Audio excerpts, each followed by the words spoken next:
a suggestion question. Can I just understand this? You satisfied yourself, and I want to look at specifically this list. So let's look at 1.1, and I just want to understand what it means that you satisfied yourself.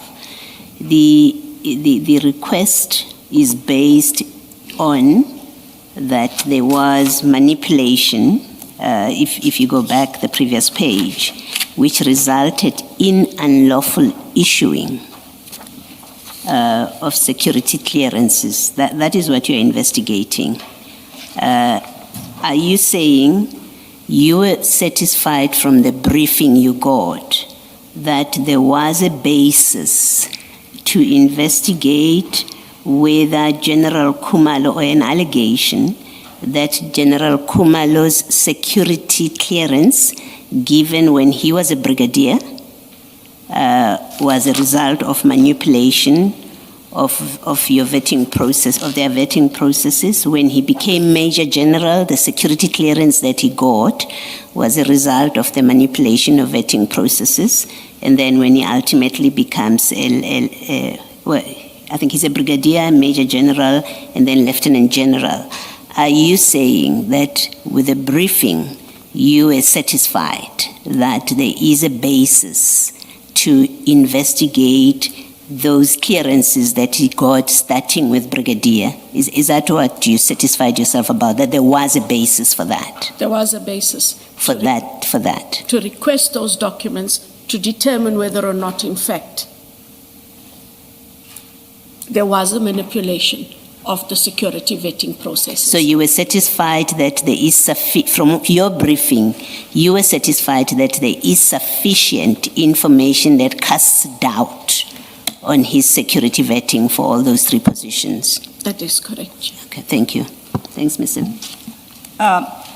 Thank you, Commissioner Baloy. and perhaps just to clarify, when Colonel Padiache appeared before the Commission and was engaged on this document, he testified that his investigation was confined to the recommendation and appointment of Brigadier Mkwele. So that's the person appearing at 1.6. And he explained that this summons was intended to cover all other investigations. So he could not account for how the names of 1.1 to 1.5 and 1.7 found its way into this summons. His interest lies only in 1.6. You suggested that we should turn perhaps to Colonel Padiache, Mr. Perumal, Mr. Mancha, and Mr. Mlambo. On that basis, on the basis of what I have just highlighted, it would sound that Mr. Padiache, Colonel Padiache has given an account of this Section 28, and we cannot turn to him. Would there be a reason for you to question that he is correct, that he can only account for Brigadier Mukwele because that was the leg of the investigation he was involved in? Chair, because they work as a team, you would find that they compile these subpoenas, and when they compile the subpoenas, they identify as a team what is required. As indicated initially, when the legs are broken up into different legs of investigation, they also would then, in the manner in which they subpoena documents, don't subpoena per individual, especially when you're subpoenaing, as an example, from the National Commission. It's difficult to divorce yourself when you are part of a team, because on the basis of what would you say to Mr. Mlambo, whose name is on the... Mr. Mlambo, while you're doing this, just add my one. They would have to agree as a team. Vetting processes, this is what we're looking at. Who are we looking at? What are we requesting? Whom do we request it from? That makes sense in terms of their investigative methodology. Okay, so then, if I understand you correctly, they bear collective responsibility for that list. It's not enough for Colonel Padiache to say, I was only investigating the appointment of the person listed in item 1.6. That is correct. Okay. Sorry, Yes, before, yes, you, Commissioner. before you do your question again, just to make sure that we're not missing each other or you understand the fullness of what I was trying to do. I used 1.1 General Kumalo as just an example, Yes. but in fact, what I was raising applies to all of the people on the list. Can we confirm that your response applies to all of them as That well? is correct, Okay, thank you. Commissioner Balo. Yes, Commissioner. Good morning, Advocate Johnson. Good morning, Commissioner. If you look at 937 and the offenses listed there, it is fraud and corruption in the bullet points, you see that? I see that, Commissioner. Yes, and then you go to Annexure B. Let's just focus on Major General Lushaba, for example. For the rank of Colonel, Brigadier, and Major General, was there a Section 27 referral to IDEC suggesting that their vetting and clearances were tainted with fraud and corruption? Just focusing only on Major General Lushaba. Was there such a 27 referral suggesting that their vetting and clearances were tainted with fraud and corruption? It was the generalized Section 27, Commissioner Kumalo, of Adams of November, and we just need to check in the additional A1s that were taken, if they were expanded on in those A1s. But there was a generalized Section 27 referral. Because my recollection of the Section 27 is that he was saying all the colonels in crime intelligence are not suitable. I don't remember seeing anywhere in that Section 27 where he says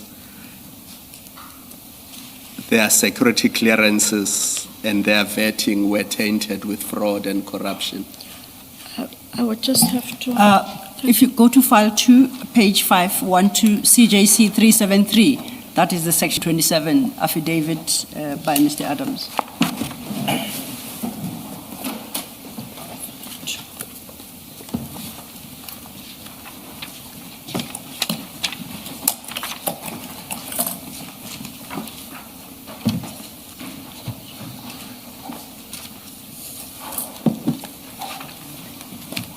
Sorry, Counsel, the page reference? 512.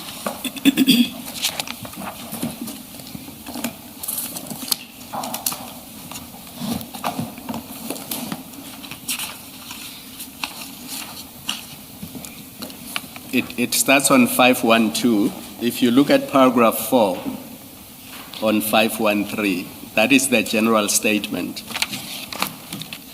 that is made.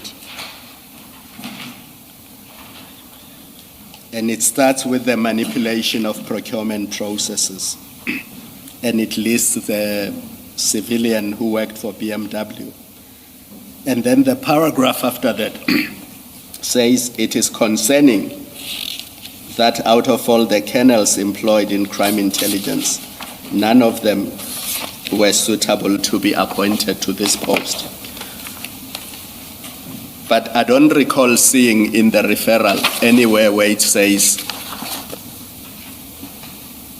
Major General Lushaba's vetting and clearance is tainted with fraud and corruption.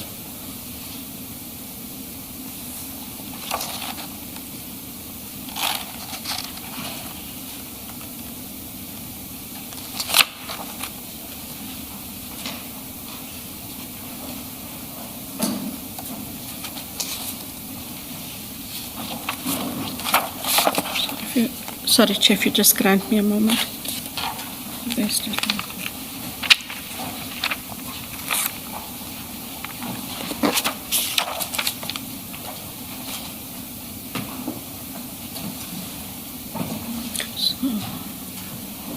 Yes, yeah, correct, Commissioner Kumalo. He just refers to processes to appoint and promote certain members. So it is the Mukwele issue where the vetting is a problem. And then reference to Lushaba is in paragraph 6 on 514, is the issue of the housebreaking and the laptop. That is correct. But there is no referral relating to their vetting or their security clearance being tainted with fraud and corruption. So if that is so, would there be a legal basis for then investigating their vetting and security clearances at all 4 levels, or at 3, at the level of a colonel, brigadier, and major general? Chair, it would depend on what else they did have access to at the time, because they would have had to have access to the additional A1 statements that were taken, and not just this. So I would be remiss if I say no. Because this is done, Chair, in February of 2025. By that stage, they would have had the engagements with Adams, and in terms of those additional statements, I'm not sure that additional documents were provided, but they would have had a twofold basis upon which. But as I understand it, the substance of what Commissioner Kumalo is raising with you is this: if this was never referred in terms of the affidavit, how do we suddenly have it here? The fact that the investigators may have come across some information at a later stage cannot cure the lack of a referral in the first instance. I thought that's the substance of the question. Correct. Yes. And so we would just have to look at the additional A1, and because the additional A1 is supposed to talk to the Section 27, if it is not there, then it doesn't talk to. So even if the information is subsequently obtained and is contained somewhere, it means nothing if there was no referral in the first place, or not? Unless there was other evidence before the issue of the summons. Yeah, okay, all right, okay. Thank you, Commissioners. So, when we do look at File 9, which is where the additional statements are by Mr. Adams, what do you suggest what conclusions do you suggest the Commission must draw if this Section 28 is not supported, in its terms, is not supported by the A1s? Oh, please, so apologies.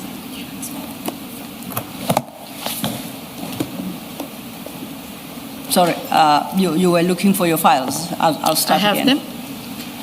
I was saying now, having had the benefit of this engagement, and we know that we have those A1 statements, supplementary statements by Mr. Adams in File 9, which we are still going to look through so that we can zero in on the relevant documents.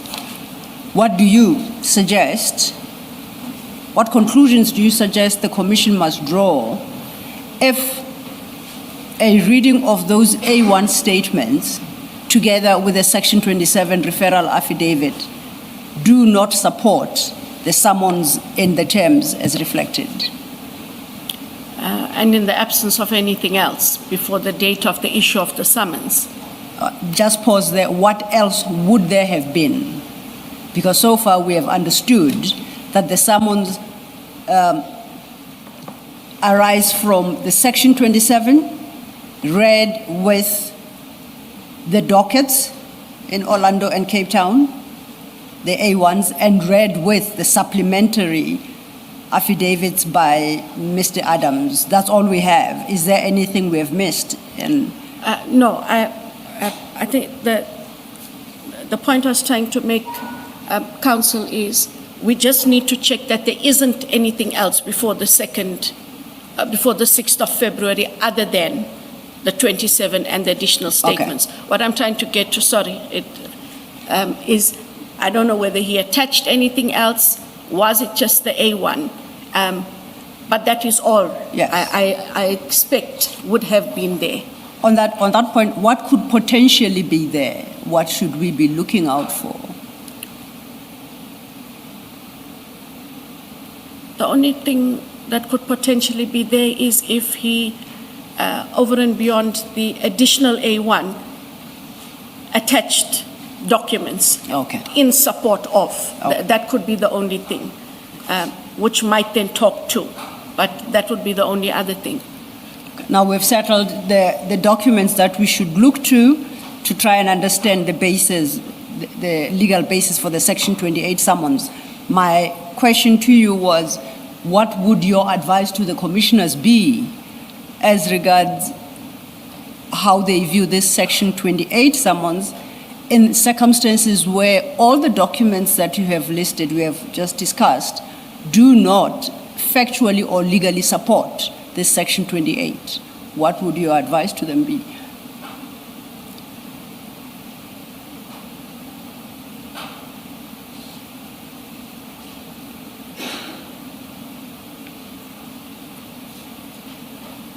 Then the investigation is problematic. Whatever follows is problematic. And what do you say about its legal validity and everything that arises therefrom? Short of a proper detailed explanation from the investigators, and if an explanation is given and one that is not accepted by the commission, then that investigation falls away. It has to be a legitimate investigation. It has to be supported by documentation. That is the basis, Chair and Commissioners, on which IDAC has worked on all its other matters. This matter cannot be an exception. And so what I'm saying is, if we find that there is in fact an exception which ought not to be there, then it must be explained by those who did it, but then it goes back to, so what do you do with it now? Now, that is relevant, and I think earlier you indicated that is relevant to docket number 453, is that, or /06/2025. The docket you said is still under investigation, the docket in which J50 was issued for the arrest of General Kumalo, I think, and General Madondo, but which arrest warrant was then suspended. This is where that investigation, that is the matter that this investigation results in. That is about manipulation of their own security clearances, am I correct? That is what I understand, yes. So, where then we are, as you have testified. Sorry, so Yes. can I just understand? The manipulation of their own security clearances is the allegation, and I'm just trying to understand your answer, is the allegation that they manipulated their own security status, or which is the one possibility. The other is they are charged and accused of manipulating other people's security vetting, because maybe let me leave it at that. Which of the two? Because they're not the same. Yes, as I understand, for example, in one matter, without going into the detail of the person's name, the person put in false affidavits about material requirements towards vetting. Their own vetting. Their own vetting. Okay. And then that was accepted as is by persons who ought to have interrogated and or engaged the process, and to have picked up during this process that the person had manipulated and or lied. And so the question was, did the second person knowingly overlook that there was an untruth, a manipulation in the process? But it ordinarily starts with a person whose application is defective, for lack of a better word, Commissioner Baloy. So what it is with that case is that one of them misrepresented certain information to the other, and the other did whatever they did to approve the Correct. vetting, if approve is the correct word. And your question in respect of that second person is whether they did so knowingly or not. Is that Correct. what you're saying? Thank you. Thank you, Commissioner.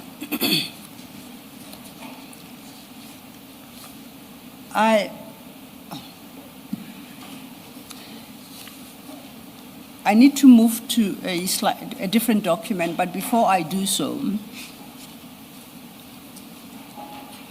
how many Section 27 affidavits are you aware of that Mr. Adams filed with IDEC? The one that we referred to earlier? Are you aware of any other that No. either preceded or post-dated that one? I'm aware of the 21 November. Of November? Correct. That's the only one? Yes. I ask because in the course of our investigations, it would appear that there were actually two Section 27s with some differences Okay. between them. I just wanted to establish whether you were aware of both of them. I'm aware of the one that we've been going through the past few days. And if I recall, this one that we've been dealing with, you say was solicited by Chief Perumal and then eventually landed on your desk. And that's the only one you have worked with. Correct. Okay. I need to then refer you to a different document to understand how the system works.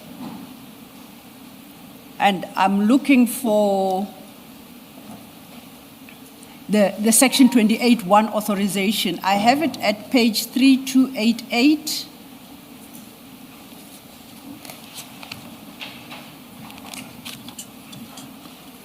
Apologies, not that one.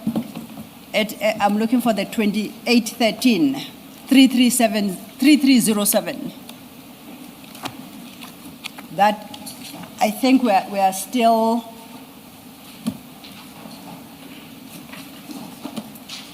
we are still in file 8 still.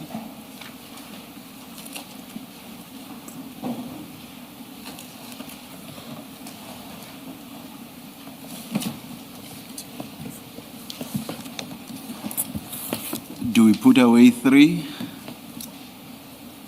Not too far, Chair. We'll be coming back to it. Please look at the one on 3282. Is it that one, or are we looking for a different one?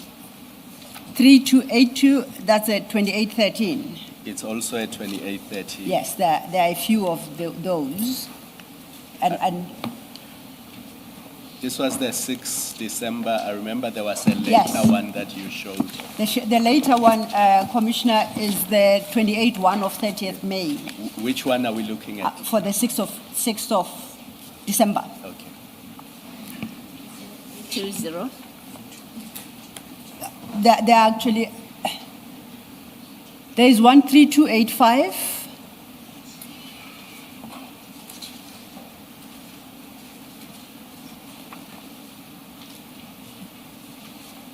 But the 3285 is the designation. What I'm looking for is the actual application. And that's how I landed 3307. Thank you. Are you at file 83307? Correct, Counsel. Now, I understood your testimony on Thursday, in summary, to be Advocate Ramsamy. You hand the Section 27 to Advocate Ramsamy. She considers the affidavit together with the legal provisions. She then arrives at certain conclusions and she drafts a Section 2813 application and submits to you for consideration and approval. Am I on the right track there? That is correct. So I see at 3307, it's one such, it's addressed to you. And it says Advocate Santos Manilao. My work is easy because I use ClickUp. Here's how I keep track of all my tasks. I start by brain dumping everything I need to get done in a list view. Next, I set a priority and a due date to keep things on track. I create custom statuses to organize my progress exactly how I want it. I like to add the action items field so AI can show me the next steps. I add my teammates as watchers so they're in the loop. ClickUp makes work easy, from personal projects to running a multi-billion-dollar company. Click the link below to create your workspace for free. Person at 3.12, automotive engineer. Who's that? Is the automotive name? Do you have any idea?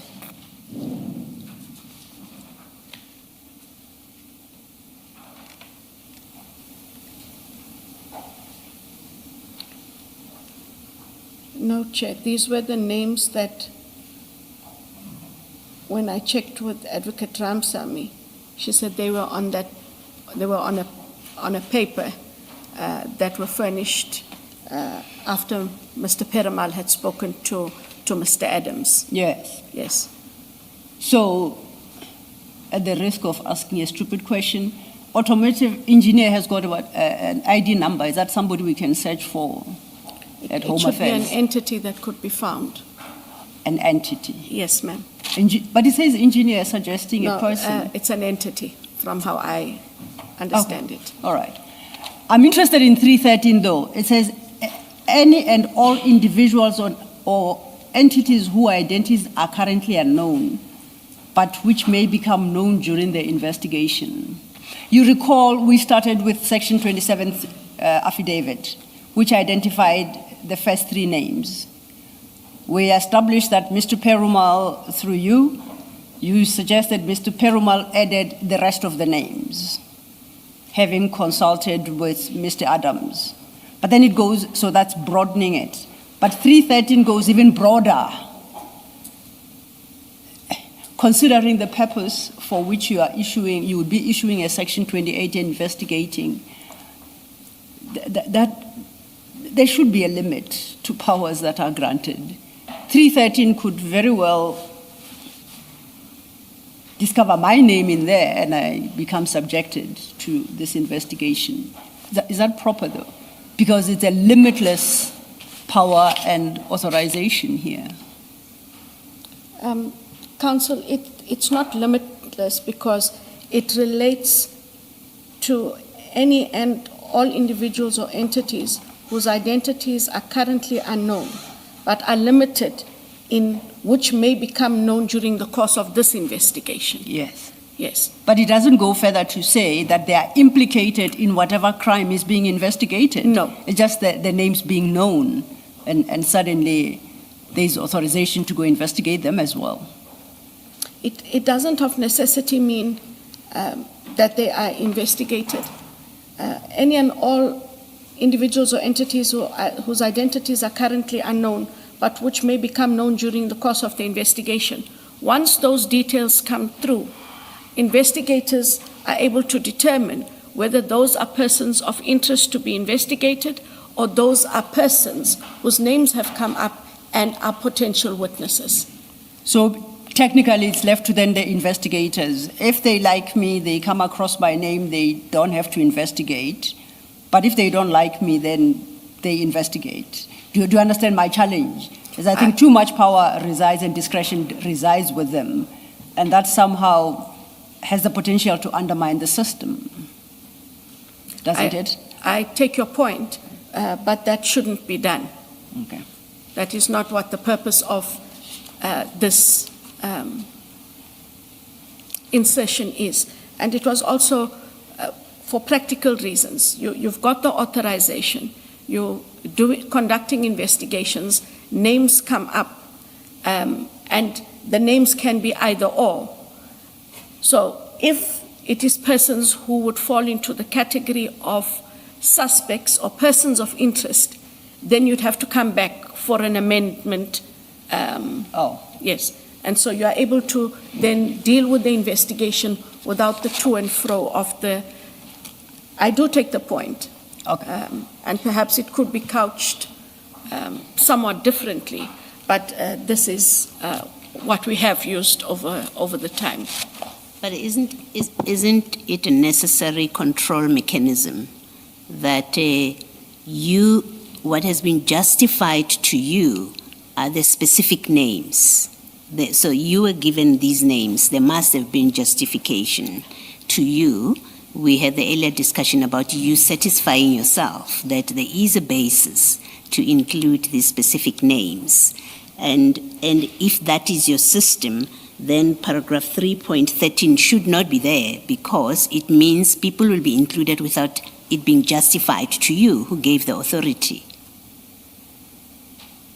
You understand the point I'm making? I understand. So 3.13 is very much open to abuse if you're not controlling it, if they don't come back to you to justify. And what you are saying to us now is you gave them that latitude to justify just from 3.1 up to 3.12, but then beyond that, you gave them latitude to justify that, and you were satisfied that there is merit in having 3.1 up to 3.12 to be investigated. But then what you go on to do then in 3.13, and you say to us that's how IDEC has always operated, is you then leave it to them to then determine as they go along to investigate without having to justify to you, which defeats the very purpose of justification to you in the first place. So my suggestion would be, if that's how you were operating, then you may as well just have at 3.13. They come and they tell you, we are going to investigate anyone that may be implicated, because that's the effect of 313.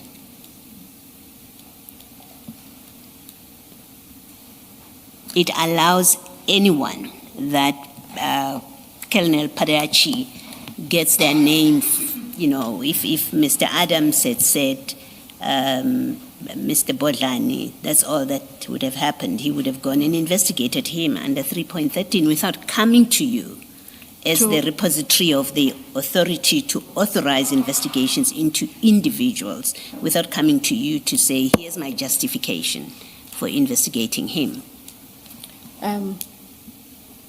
It was not the intention, but I do take But it is the effect. It in all likelihood is the effect, and I take the point. And just for reassurance, Mr. Botlani is not in 3.13. Yeah, we don't know who else Mr. Colonel Padeachi included in there, but he may well, and you have no control over that. You have no way of knowing. And I say Colonel Padeachi not to target him specifically, all your investigators. They may well be conducting investigations of individuals that are not authorized by you, and that may possibly not be related to a subject matter with that kind of provision. The point is taken, Chair. Thank you. Thank you, Commissioner. We were still with that application. I see if we go to page 3311. Sorry, Mr. Maybe before you go, Yes. then let me ask my question before I forget. You say at 3310 under 4, participation of other disciplines, and you have the asset forfeiture unit. Was the asset forfeiture unit ever involved with this investigation at this point? And what was their involvement? So, what we ordinarily do is, once an investigation is commenced with, we will send, or we will invite asset forfeiture in to know that there's a new investigation. But the investigation progresses for quite some time before they're brought back in, because it depends on the stage of the investigation. And their purpose is then to determine, as the commissioners know, whether or not the offences as they are deal with the proceeds of crime, and whether or not that must be taken forward. So you, IDEC, as a matter of course, every investigation you alert the AFU Yes, that you're conducting that investigation. correct. Even though on the face of it, let's take a Section 27 referral, and even if on the face of it, your Section 27 doesn't raise issues that may implicate any forfeiture issues, you, as a matter of course, just inform them of that. That is correct, and they will make an assessment at the end there are many matters where at the end of the assessment, there isn't a recovery to be made, either in terms of the civil and or the criminal recovery. But it is a matter of practice in the entire NPA that we do refer matters to asset forfeiture, be they to determine proceeds of crime or instruments of criminality. So there would be a letter in this docket or this file, this CIN file. There would be a letter that is directed to the asset forfeiture unit that we must have, or we must find. What we ordinarily do when the team has its first meeting, they invite a colleague from the asset forfeiture unit. And as the matters progress within those meetings, there are engagements and it's usually emails that are shared between the colleagues, setting out what they require if they found anything. And because we are part of the NPA, it's not an invite per se, they are drawn into the matter. So if we were minded to get more detail about what happened in the first meeting, we would expect, on your explanation, that because you seem to now say there's nothing in writing, that's fine. I don't quarrel if that's how you were doing things. But if we were to look into that first meeting, we would and we should find that there was a representative of the asset forfeiture unit, and therefore such a person would be able to tell us, in fact, what happened in that meeting. Correct. Okay, thank you. Thanks, Mr. Thank you, Commissioner Baloyi. Then perhaps just to close up that angle, please go to 3308, same file, same document. And I'm looking at paragraphs 1.3 to paragraph 1.7, where the document provides the nature of crimes that are being investigated. On my reading of them, I don't see how. No. Let me ask you a question. In which one in particular would SIU find a role?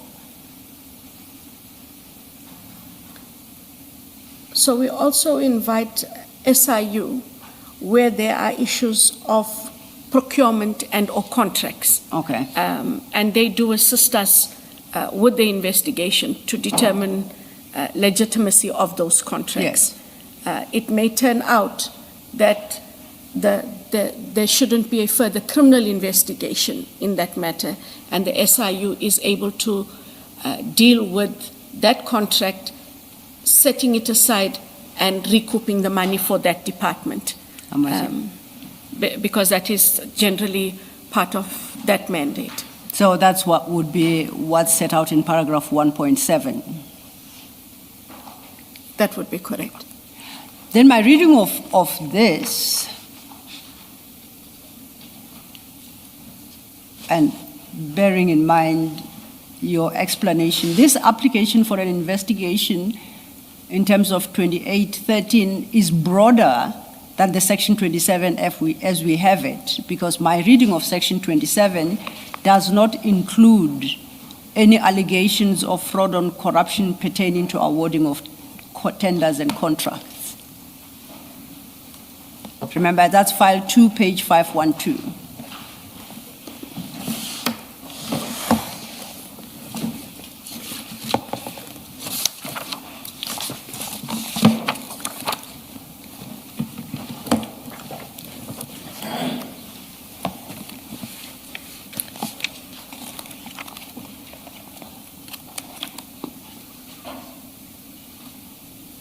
The closest I get to is a general statement at paragraph 4, where Mr. Adams says he suspects that Generals Kumalo, Madondo, and Lushaba were manipulating procurement processes. That's as far as he takes it. That is where you find it. So, and we land with fraud and corruption pertaining to awarding of tenders and or contracts involving SAPs and or circumventing of procurement processes at 1.7.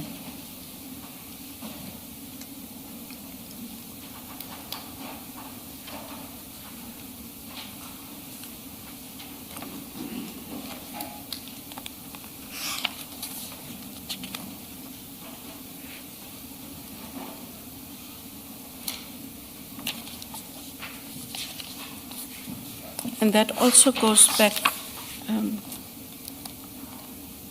Council, to paragraph 4. Yeah, I say at paragraph 4 of the section 27 affidavit speaks to manipulation of procurement processes and processes to appoint. The rest of the affidavit concentrates on processes to appoint, but it's just that one throwaway line where Mr. Adams says he suspects manipulation of procurement processes and says nothing more beyond that. Remembering that beyond that, he speaks of abuse of the funds, the Secret Service funds themselves, but that's not procurement. No. So I'm just interested in just reading that one-liner, how we end up with a potential. Sorry, I just want to read that abuse of funds, because I seem to think they have a correlation that the funds are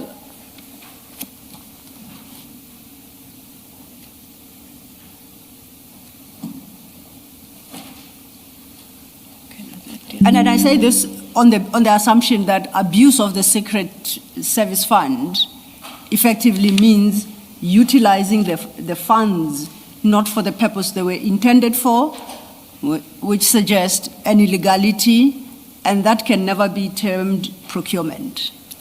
No. Yeah. When he refers in paragraph 5, he talks to the unlawful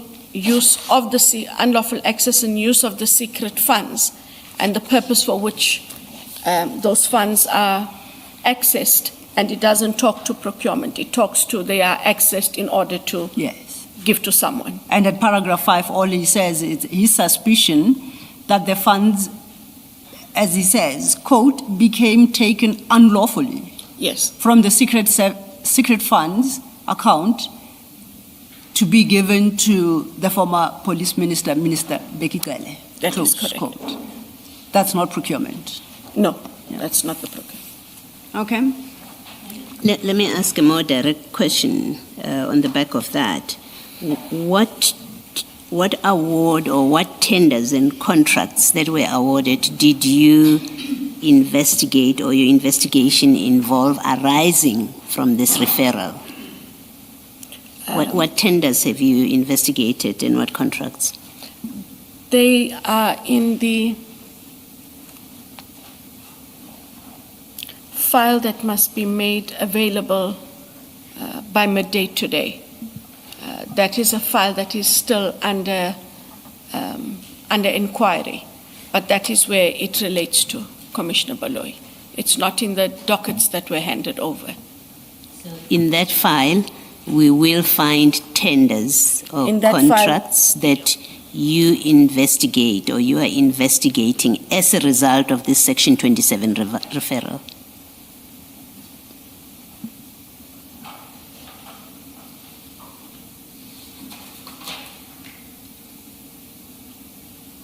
That is what I understand, yes.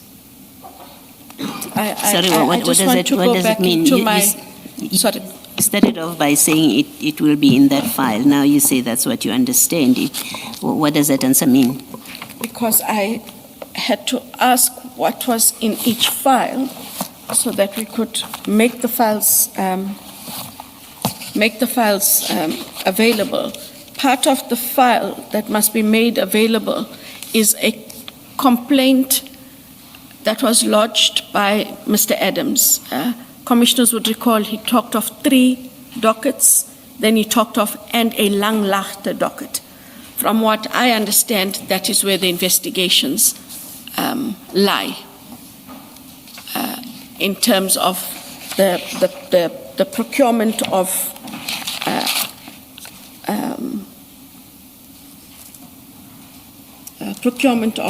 contracts, as well as it is here.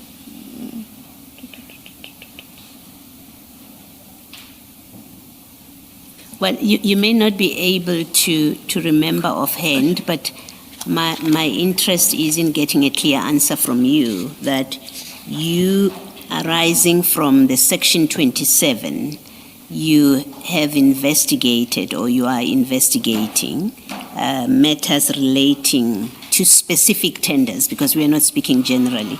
There are tenders and contracts that you are investigating arising from the Section 27 referral, and we will find that in a file. As soon as we get the file, I'll be able to confirm that. You are unable to confirm now. I get that. The all-new Burger King breakfast. Settle the hunger, then settle the score.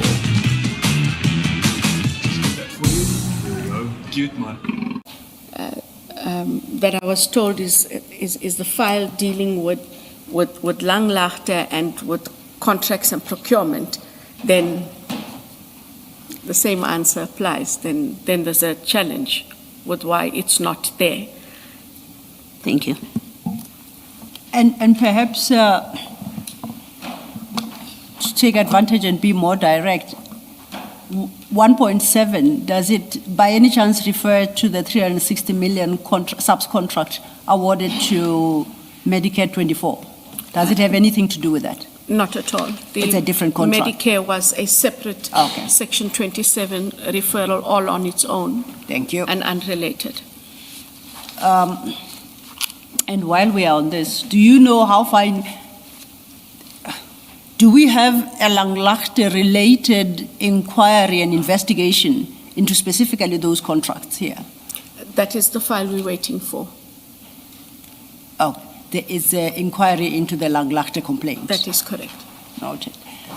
If we go to 3311 on the same file, we're still at file 8. I see there it's dated, at the top it should just show dated the 6th of December 2024. It's signed by you as the ID. Is that correct? How does it work? Because if we look at 3307, it's supposed to be directed to you from Advocate Santos Manilal and Advocate D. Ramsamy. How do you get to sign it? I don't see anywhere where either one of them signed. I would have expected for them to sign, to make application as the heading in the tram line suggests, and then you consider, and then you approve or not approve or you amend. So all I see is in this document. In this document, we are looking at a document addressed to you. And at 3311, it's signed by you, suggesting to a reader that you made this application to yourself. And I don't think that's how it's intended to read. How do I reconcile that with how it's supposed to read?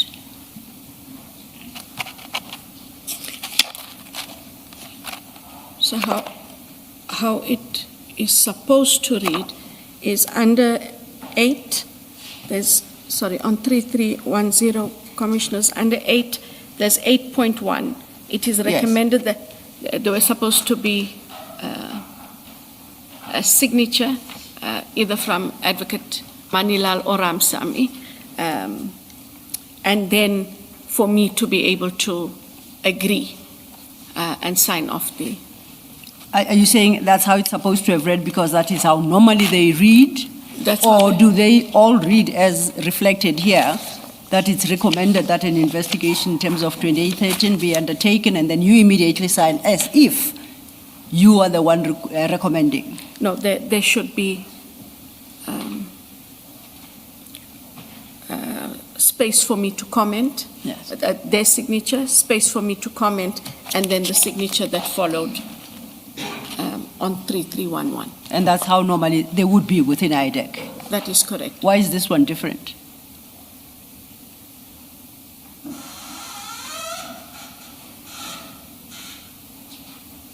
I honestly can't tell you why, but it is different.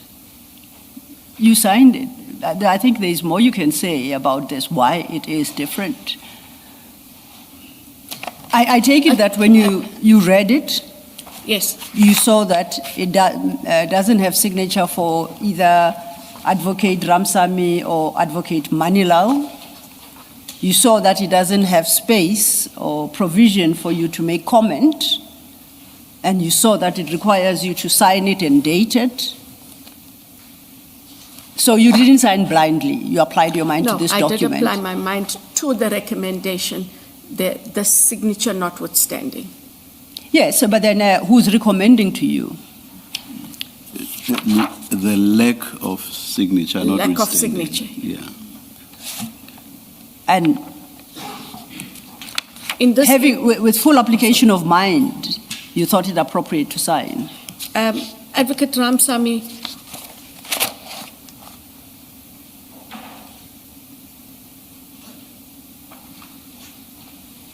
yes, she brought this application to me on the 5th. We went through the application, and I then signed the application. Do you know what the risk is? And I don't know if you appreciate it.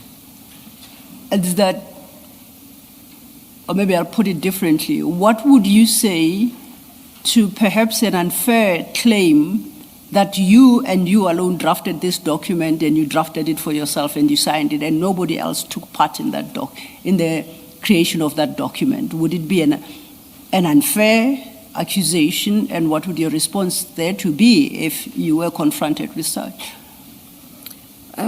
It would be an unfair accusation because there is a process that follows.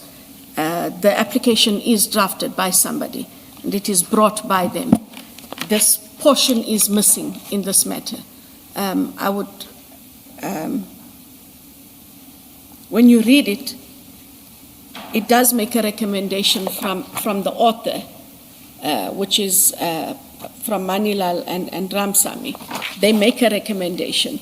I agree with the recommendation and I have signed it. I accept that, as we always do, there should have been the signature and the space that we always have for comment, and the comment would have had to have been the recommendation as per 8.1 is either it's approved or not approved. Did you not notice that before you signed it? Did you not notice that the people who are supposedly the authors of this document do not append their signatures or a date? Because a date is important, it's not just the signature. The same way you do with that 6 December date, the date when they give it to you, whether it's on the 5th or the 4th, is equally important. Did it not strike you as odd that at the end of the document their names do not appear, nor does the date when they gave you this document? So, Commissioner Kumalo, I took the date as is, which is on the front of the document, which is the 5th of December 2024, yes, as being the date of the document. But normally the same way you do, if you look at dated and signed at on 3311 and then your signature afterwards, the two usually go together. Because, for example, if now they distance themselves from this document and they say, well, we did not make the recommendation, how do we establish that they did in the absence of their signature or the date when they appended a signature to the document? I hear you. But the document does come from them with the date. It just didn't have the signature. But I take your point. It is done. In IDEC, they do put it in as a memorandum request, and it is usually signed. There is space for comment, and then for me to indicate whether approved or not approved, and then the application is also attached. And why did you not pick it up or raise it at the time? Because the way you are responding now, it looks like you are seeing this for the first time. No, I'm not sure why I didn't raise it.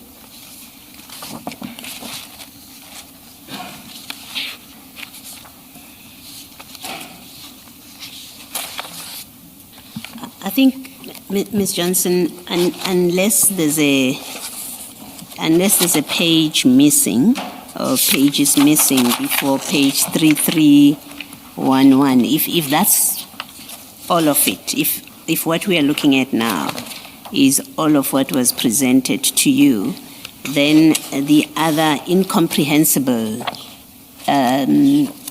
issue about this letter is that whoever drafted it, whether Mr. Manilal or Ms. Ramsame, would in fact have put you down at 3311 as the signatory of this letter, because that's what it means. You're a signatory of this letter, and on the face of it, until there's an explanation, which is that the page is missing, then what Ms. Silo is proposing to you, it leads only to that conclusion, which is, well, you either drafted this letter yourself, or a letter was presented, and this is my addition, was presented to you, you made your own changes to it, and then you signed it off. It doesn't contain exactly what would have been presented to you. That's what it looks like on the face of it.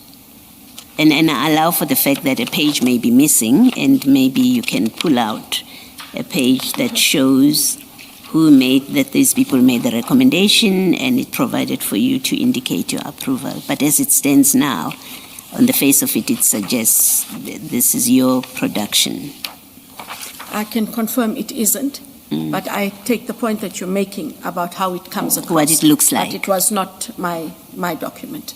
Yes. I did not compile the document. The Yes. document was presented. And you understand my point about, if it's not a case of a page missing, then it would be strange that Mr. Manilal or Ms. Ramsame would have signed off at the bottom as if you are the writer of this letter. Correct. Okay. Thank you. Thank you, Commissioner. And we know that from your previous testimony that following this authorization that we are dealing with at CJC 3905, page 3307, on that particular day as well, there was a hive of activity. 2 letters written to, I think it's Lieutenant General Mbuso Kumalo requesting the dockets, a letter to General Sintumole, your authorization of the panel,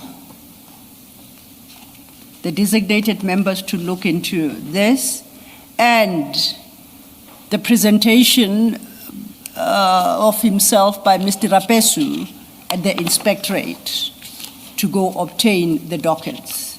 The 6th of December was a busy day. Yes, ma'am. Very. Is that like standard busy days for IDEC? It is standard when they are starting with an investigation and they are looking for, it depends on what they're looking for. Yes. And in this instance, because they were looking for the dockets, allegations being that the dockets had been lost, it created its own sense of urgency, is to locate the dockets. Nothing else beyond that. So you consider the investigation urgent? The tracing of the dockets urgent, yes. Why? The dockets, the allegation by Adams is the dockets are already missing. We are given a referral. We need to register an investigation. The investigation is now registered in terms of 2813. And the first exercise out of that, in order to go forward, is to trace the dockets. I don't understand why. The referral is not referring a complaint of interception. We settled that one. Yes. It's referring a complaint about conduct, specific conduct, as articulated in the section 27. My suggestion is the dockets become completely irrelevant. This is a new complaint that must be substantiated on its own terms. And if I'm anywhere close to being correct, I would like to understand what was the urgency about this particular investigation. Just the allegation that dockets are missing and it's enough to set fire to IDEC and everybody runs in all directions. That's not what happened, Council. Okay. We found out on that day that the dockets must be in Gauteng. I know it sounds like a lot of, it happened in a phased approach. The investigators tried to determine where the dockets are. We then write to Major General Kumalo. He gives an indication of where the dockets are. We have to then follow that up. There's still time in that day to follow that up. And when we finally do follow where it is, we have to stand down because they can only then be made available on the Monday. On the 9th, yeah. So it wasn't, we have to get it today. It was, where are they? As you get the information, you follow that information.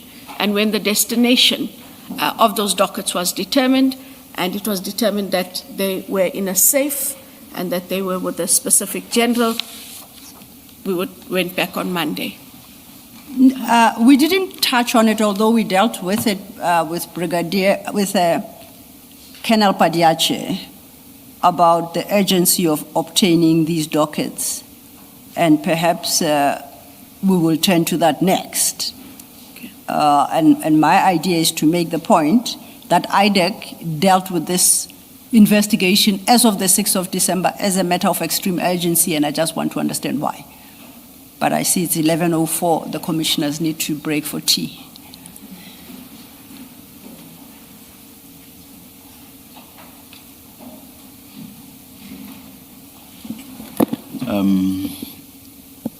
Let's adjourn and return at 11:35. Let's Thank you, adjourn.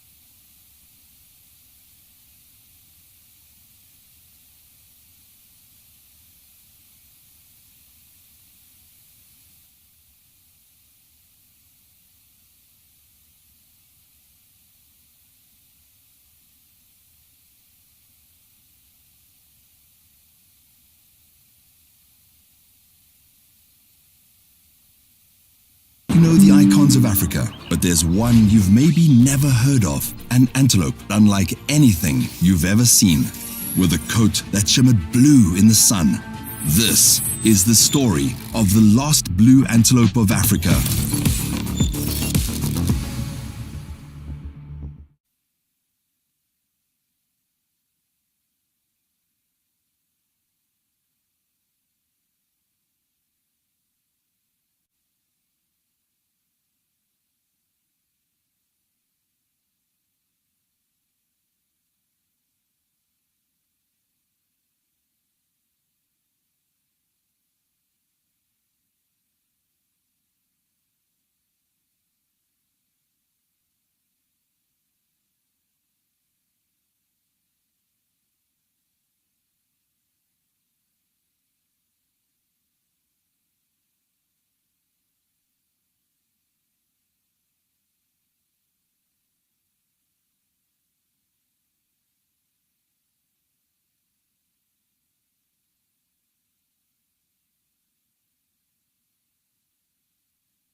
Thank you, Chair.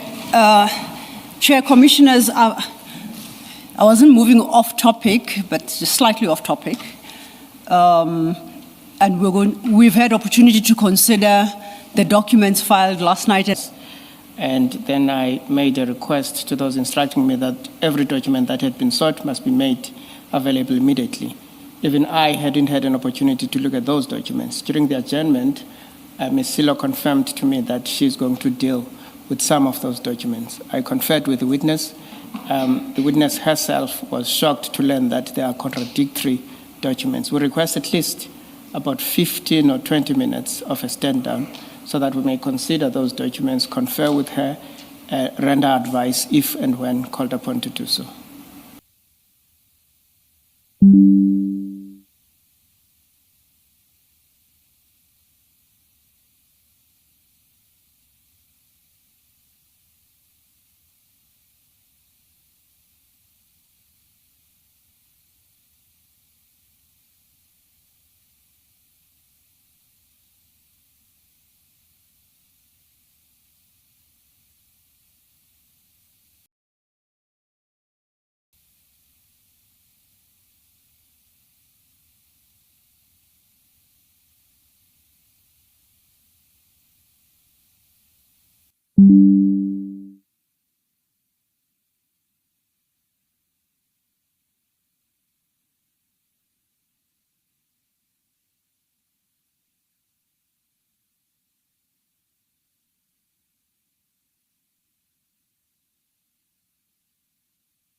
Yes, Ms. Sewell. Thank you, Commissioners. I think we have used the time for the purposes requested.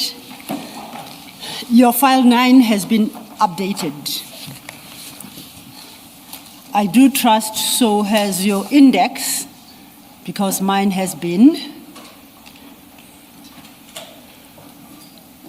And it's been updated by the addition of 4 documents under CJC 394. So there'll be 4.1, 4.2, 4.3, and 4.4.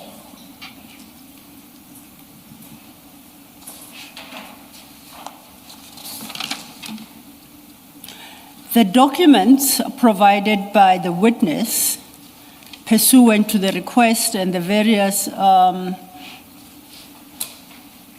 subpoenas are attached as CJC 392 and their subs and CJC 393. So those are the documents provided by the witness. The documents we have just added that required Mr. Bodlani to consult with the witness are then CJC 394. That is just to locate us. Advocate Johnson, you confirm what I just informed the commissioners. I'm not misleading them, am I? Correct. Thank you. Let's go then to file 9, the very file we're talking about. And let's deal with 393, CJC 393, which should start at your page 3466.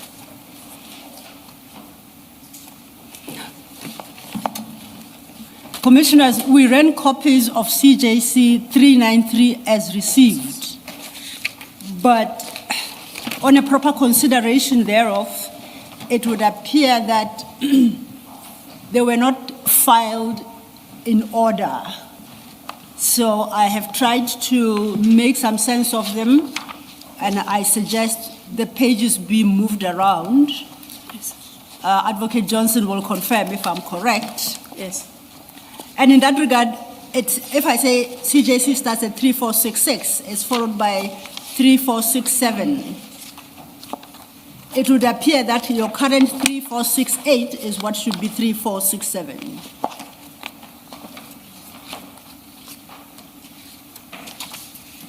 So if we could start by swapping those pages around. Do you agree with me, Advocate Johnson? Correct. Thank you. So the current 68 should be 67.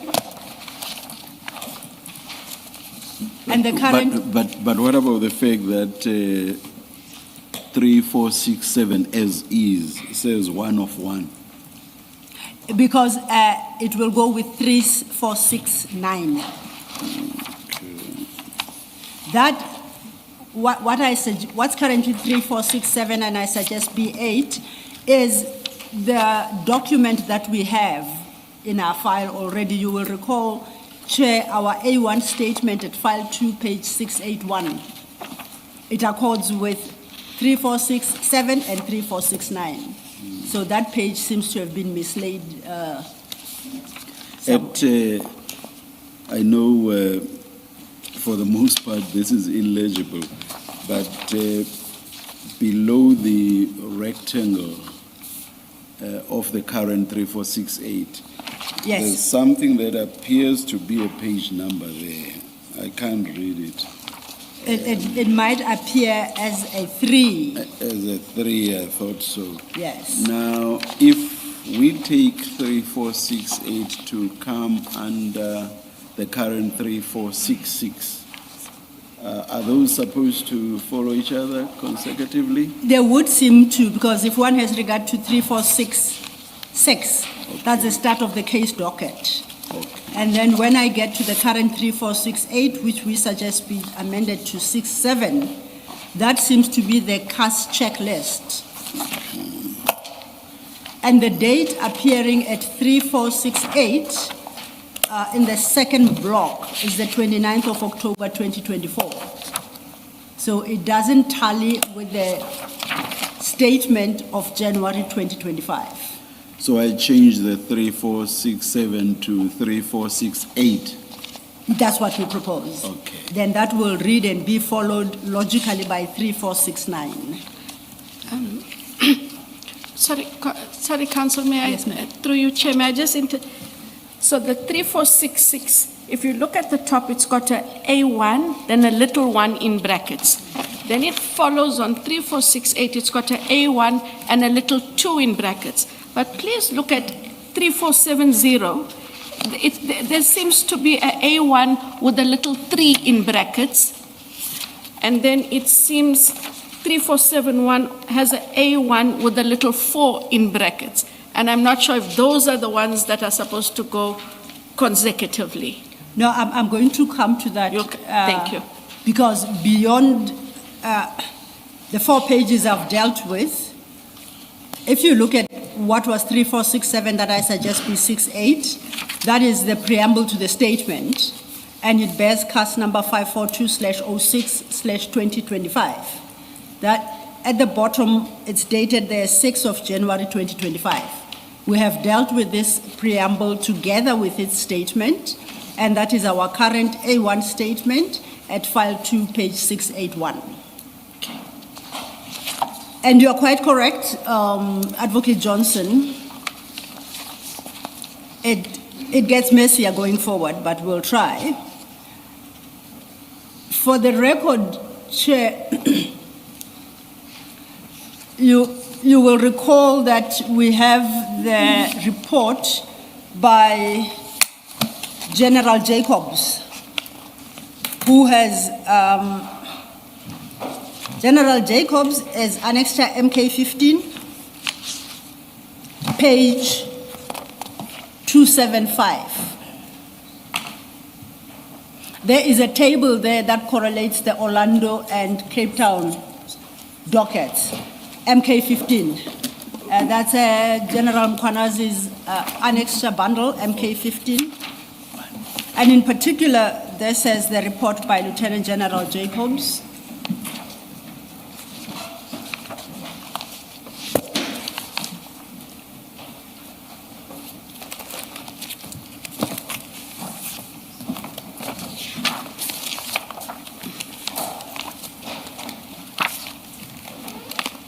And at page 275, it sets out a useful table.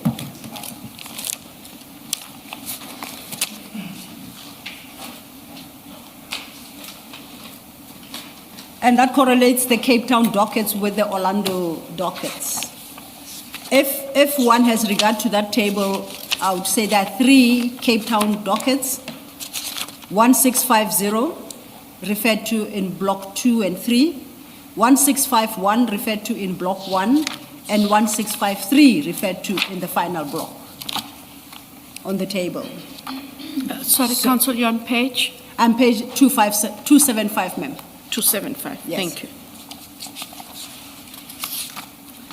So if we accept, if we use that as a guide and now go into our file 9, the current file, at page 3470, that is the cast number 1650.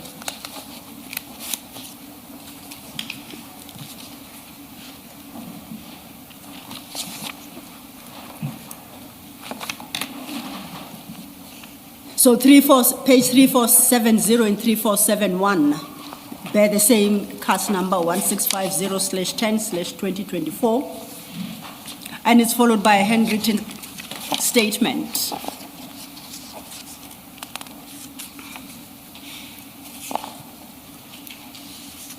And at 3474 is an entry in the investigation diary. I can't make out whose, but once again, it bears the same cast number 1650.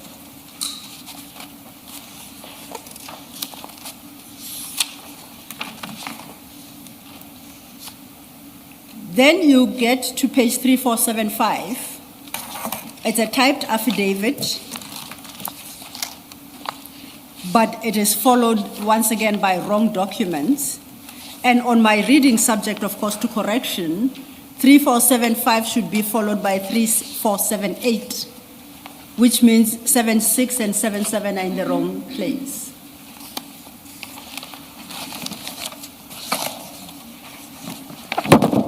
Then if,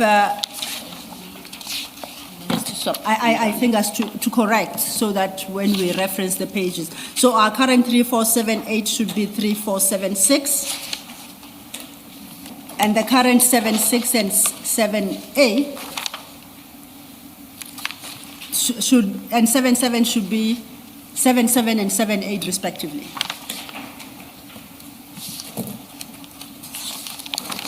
Then that takes us to 3479, which is once again a typed affidavit that seems complete, and the subsequent documents seem to be in their correct order.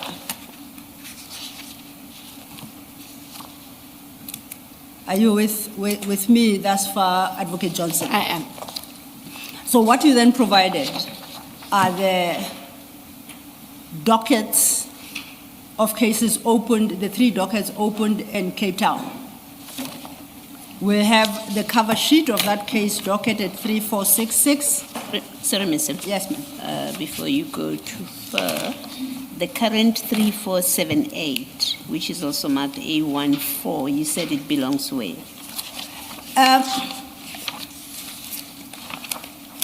It seems to go with 34, the old 347. You said the 3478? The current 3478, I think, goes with, is follows up on 3475, and I suggest it be numbered 76. It looks like the end of that affidavit starting at 3475.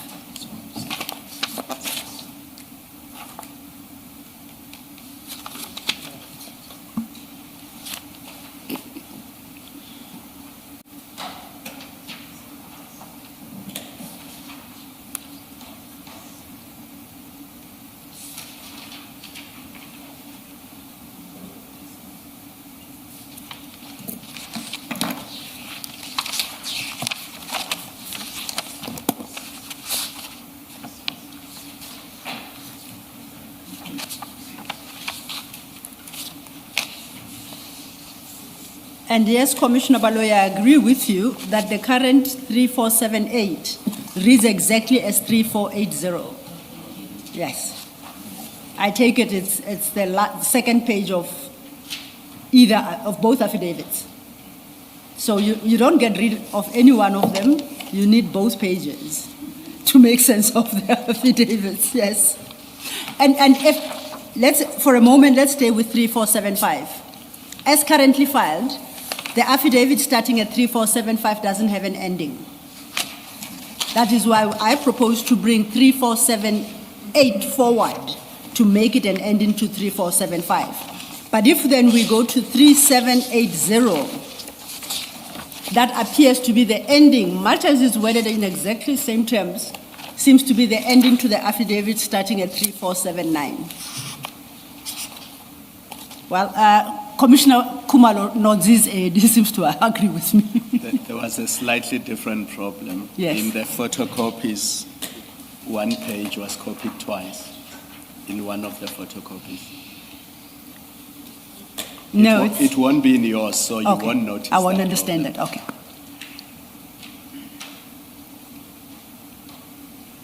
Sorry, Counsel. Yes, Through the ma'am. chair, to which page did you direct us now? No. Before? We're still trying to sort out which page follows which, then we're going to start.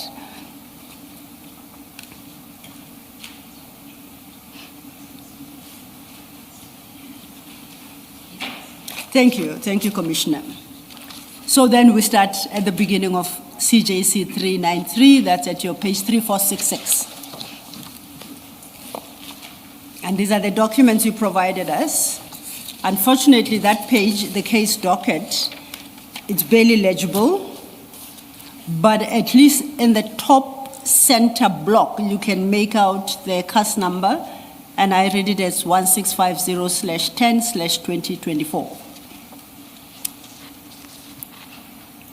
That is then followed by the reposition 3467, And you will note in the second block, it's got the date of 29/10/2024, signed by Captain, I can't make out the name, but the captain.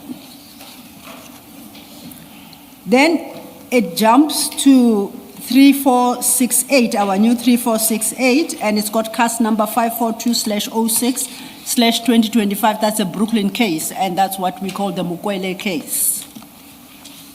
For your notes, that is the front page of the A1 statement, as we already have it at file 2, page 681, together with the following page at 3469.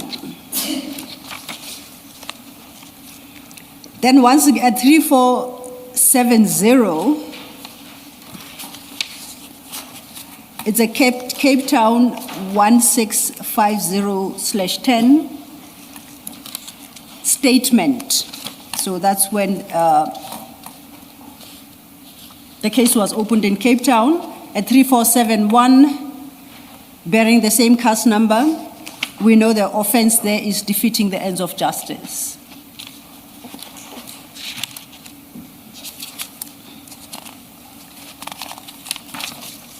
And 3472 is Mr. Adams's handwritten statement.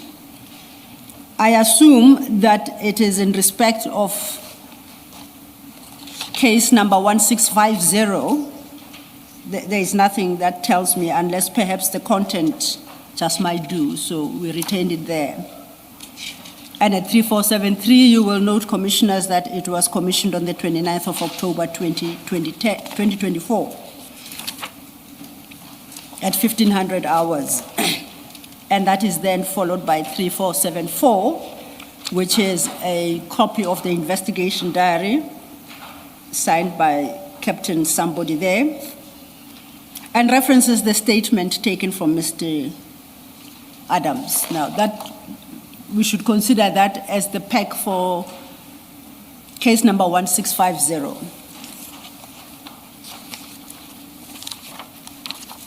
Now, you recall, Advocate Johnson, we're going through this exercise because we established that IDEC received a Section 27 affidavit on the 27th or 21st? 21st of November 2024. And the idea, I think we've established that it was fairly deficient for compliance with Section 27 itself. And you indicated that the dockets, the relevant dockets, the A1 statements in there, plus the supplementary statement, would cure whatever legal deficiency there was in the original affidavit. And collectively, that's what informs the Section 28 summons. That's the purpose of this entire exercise. So let's look at 1650. This one that we've been discussing, which would start at page 3466 to 3474. If you go to page 3472, that is Mr. Adams's statement. Another time he opened this case in Cape Town,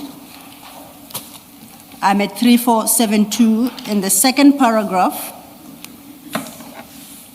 It reads, a cover-up of Major General Lushaba's Sunnyside case of robbery, whereby official state firearm, laptop, and cell phone was stolen after acquiring the services of a prostitute on 5 August 2022.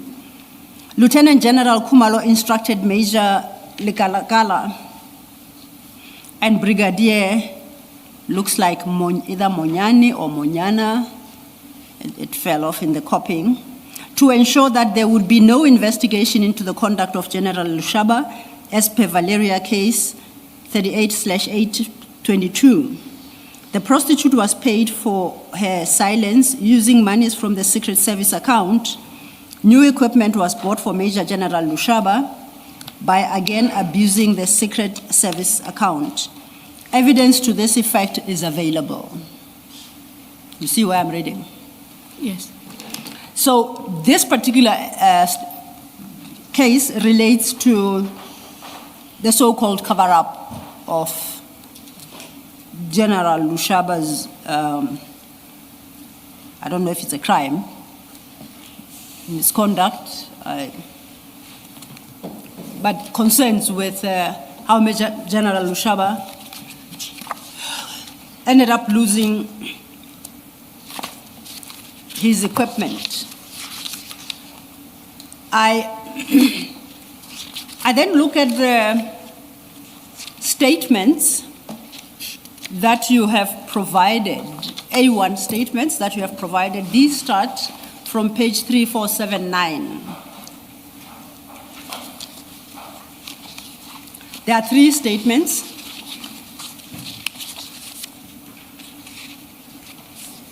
And none of them speak to this particular issue raised in docket number 1650 in Cape Town.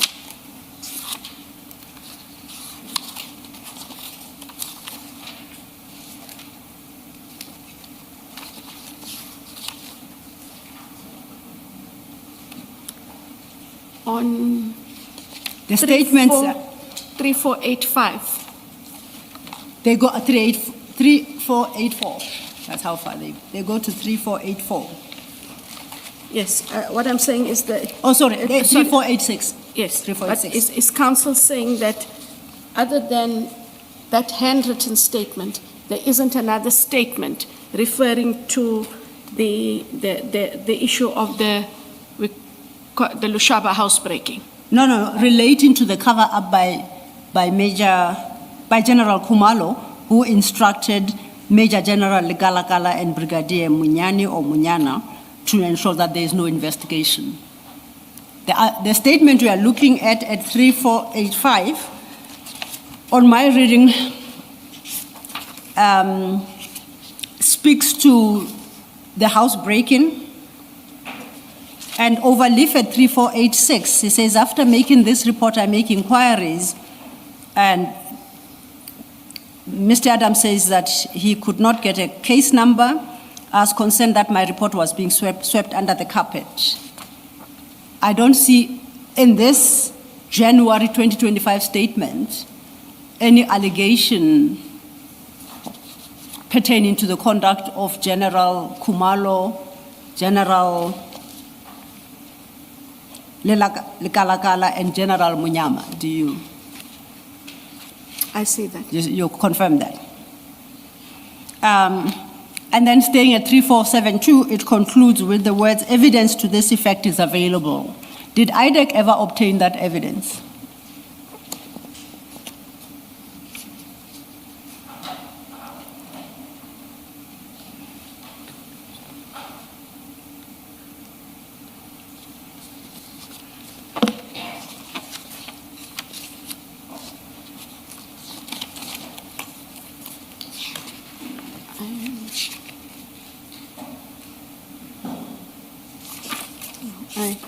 I'm unable to respond to that. I don't know that we did get. Sorry, I missed that. I'm unable to respond to that. I'm unaware of what follow-up they would have made. Now, do you know who within IDEC became the investigator in this particular complaint? The one with Lushaba, Yes, that is Mr. Padiachi. Mr. Padiachi. Yes. So if anyone should have called for that evidence, it would be Mr. Padiachi. Correct. If you go to 3474, that is the investigation diary of, I think, the officer who took the complaint. I'm looking at line 8, where it describes the modus operandi. It appears that suspect, Lieutenant General Kumalo from SAPS, Secret Services, neglected protocol and instructed Major General Legalakala and Brigadier Munyani to not conduct investigations against General Lushaba.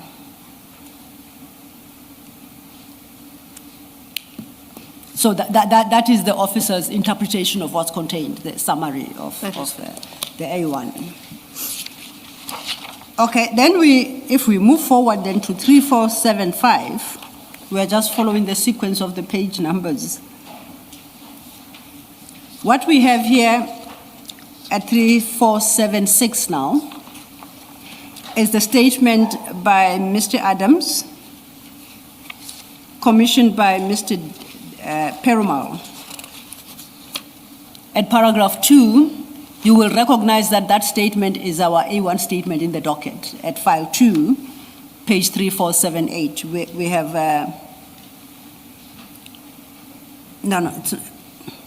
it's not this one. My apologies, I take it back.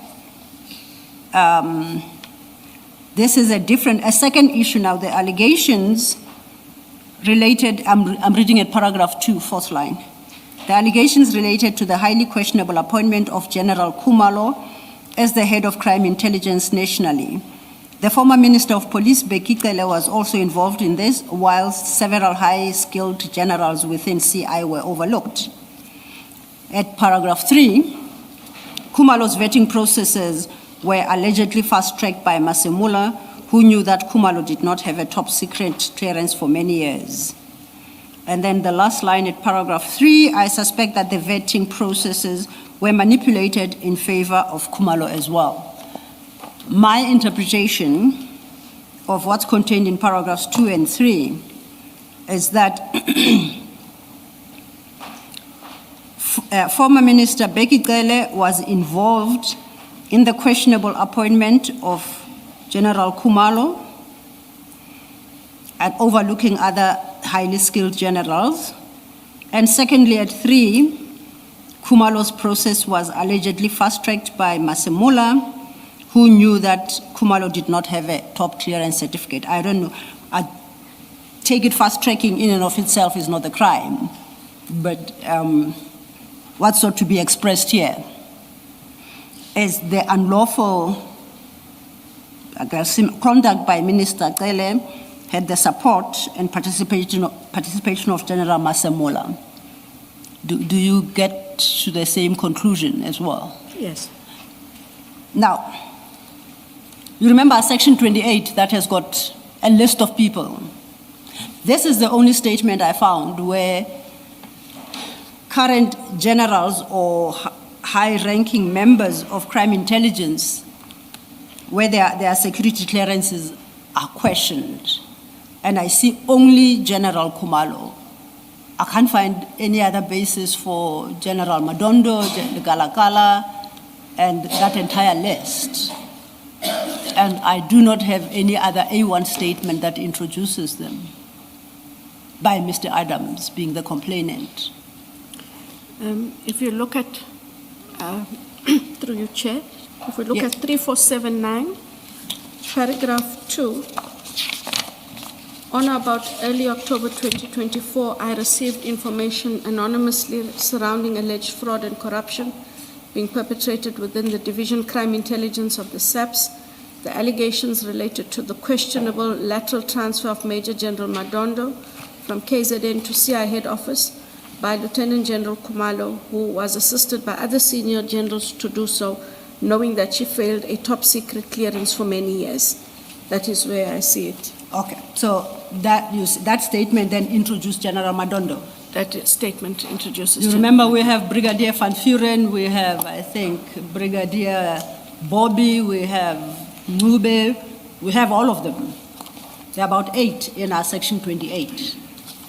We account for only 2 if these statements get us there, but just for the moment, accept that they do. We have only 2 whose vetting clearances are questioned. Do you read the documents as I do? Yes. In these, the vetting that is being questioned is that of General Khumalo's and General Madondo. Yes. So our Section 28 is, in part remains unanswered. We don't know why you are inquiring into the vetting of the remainder of the people listed there, except, of course, for Brigadier Mukwele, because her statement is different. My second question is, If page 3475 suggests that former Minister of Police Becky Cele was involved in this, I take this to be the crime. Am I reading it correctly? Julie assisted by General Masemola, who fast-tracked the clearance of General Kumalo, knowing that Kumalo did not have a top secret clearance for many years. My first question, what crime is being complained of here?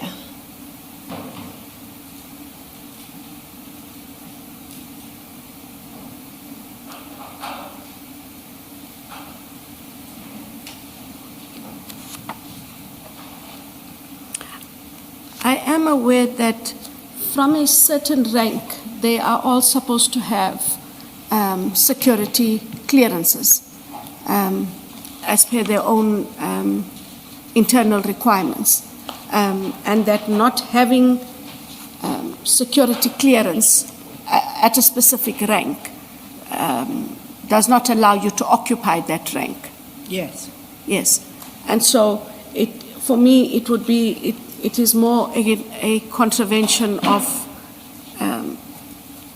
either the Intelligence Services Act and or the contravention of a standing order of the South African Police Services. And what crime is that? So in this paragraph, if I may just add, remember we should keep at the back of our minds section 7, bracket 1, bracket capital A. What crime is that to bring whatever was happening here, assuming it is correct, within the mandate of IDEC?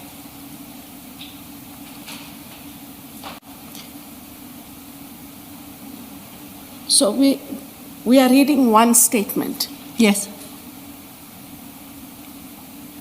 And the question you asked in council is based just only on this paragraph and what crime it commits. On the vetting issue. On the vetting issue. Yes, on the vetting issue. So if a vetting is fast-tracked, what crime is committed? So if a national commissioner fast-tracks the vetting of one of his generals, what crime is committed there? The likelihood, Commissioner Kumalo, is that in the manner in which it is done, that there could be fraud having been committed because there are certain processes that happen and there's, it can't happen in 3 days. There's checks, there's, you've got to go and do background checks, financial checks. There's quite a few things that must happen. So it would mean that either something fraudulent happened, which could be the only case, but the bypassing of the vetting would be a contravention then in terms of the intelligence services. So other than the fraud, if it took place, there isn't anything else there that would bring it into the mandate. The question, Ms. Silo's question is, what places that within the mandate of IDEC? Even if what you're suggesting were to be shown to have happened, they fast-tracked it and they committed some fraud in the process, why would that be something that falls within your mandate in 7.1a? Just merely in terms of the fraud, nothing else. But you do remember that when you appeared last time, you accepted that the fraud, theft, and that list, forgery and uttering, they have to be related. Yes. To the main. To a financial crime. Yeah. Or commercial crime. A serious corruption. So why do you say that would be so in this case? Why would the fast tracking of a security clearance or vetting constitute a serious crime of corruption that falls within 7.1a?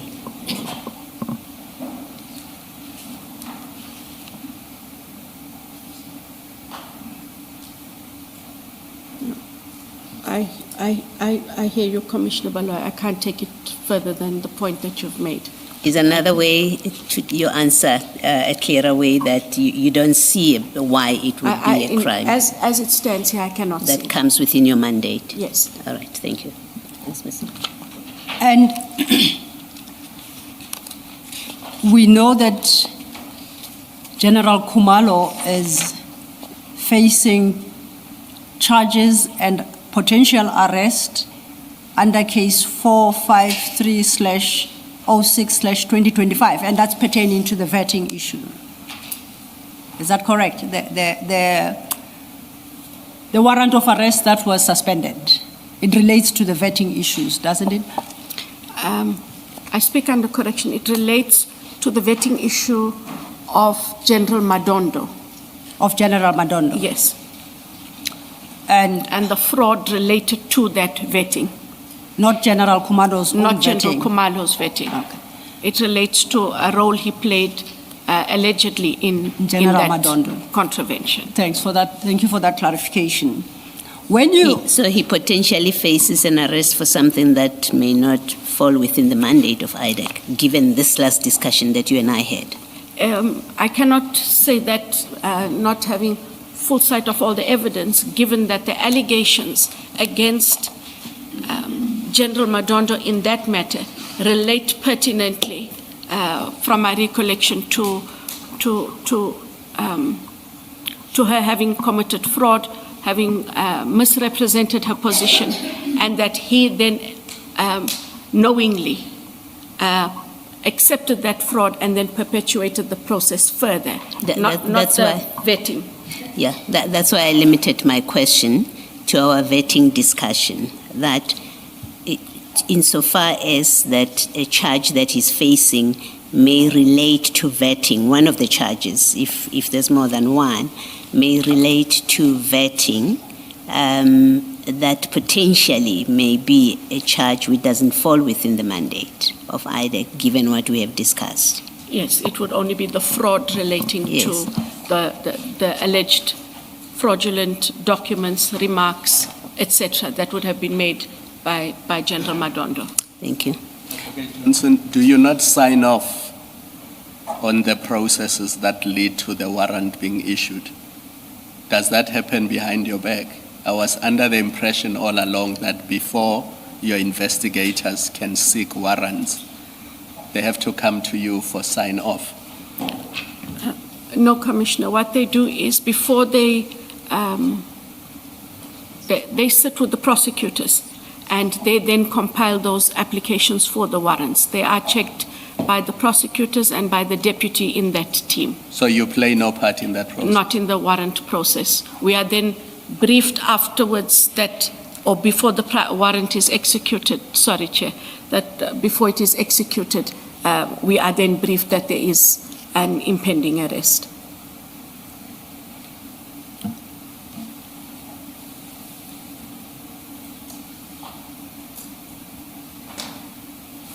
Thank you, Commissioners.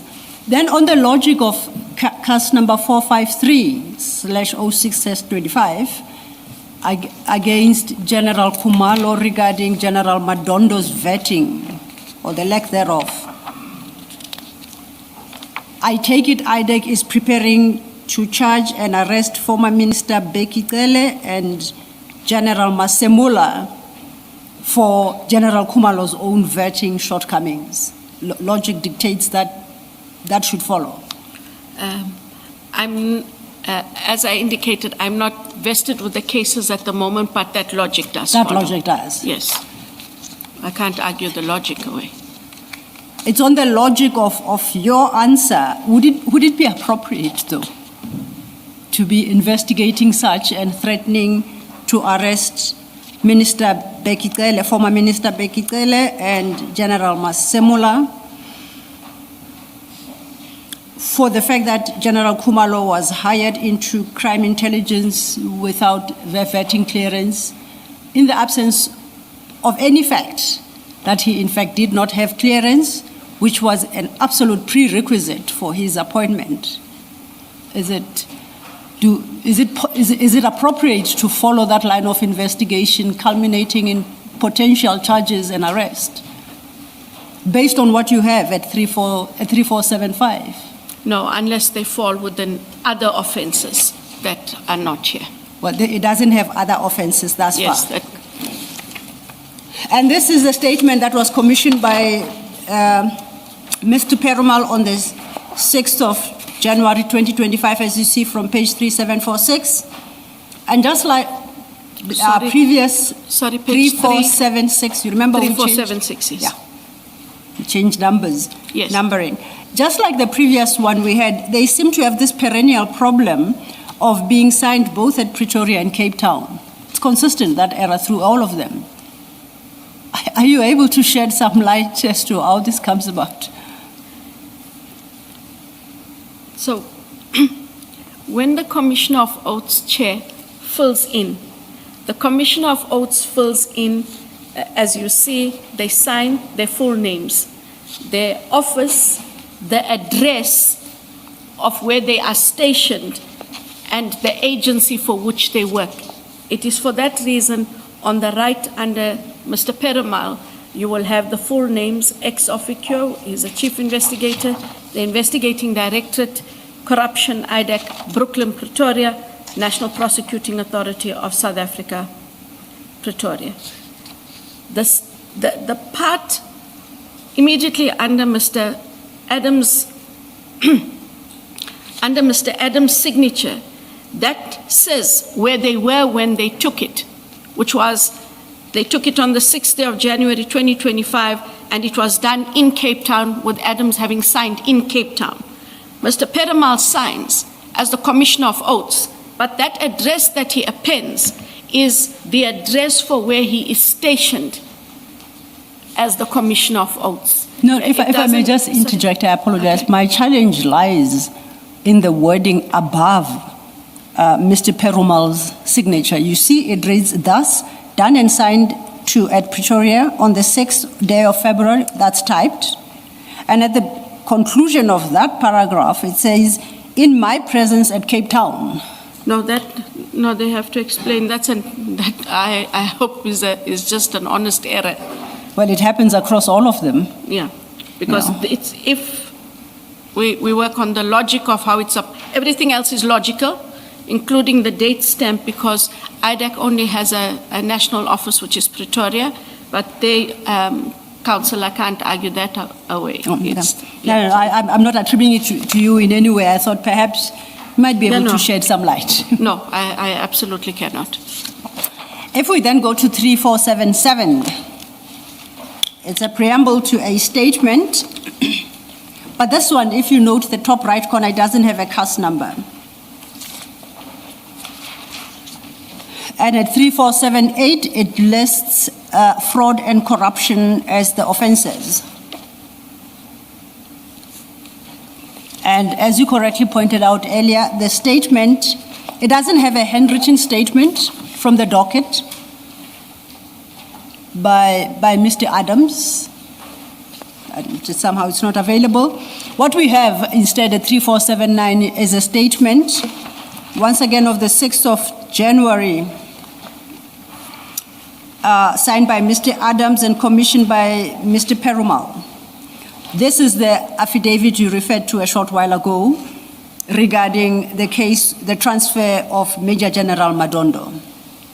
Correct. And now this is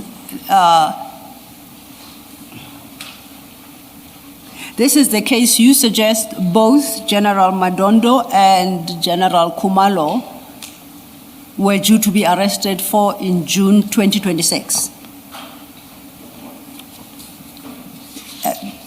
I understood you correctly.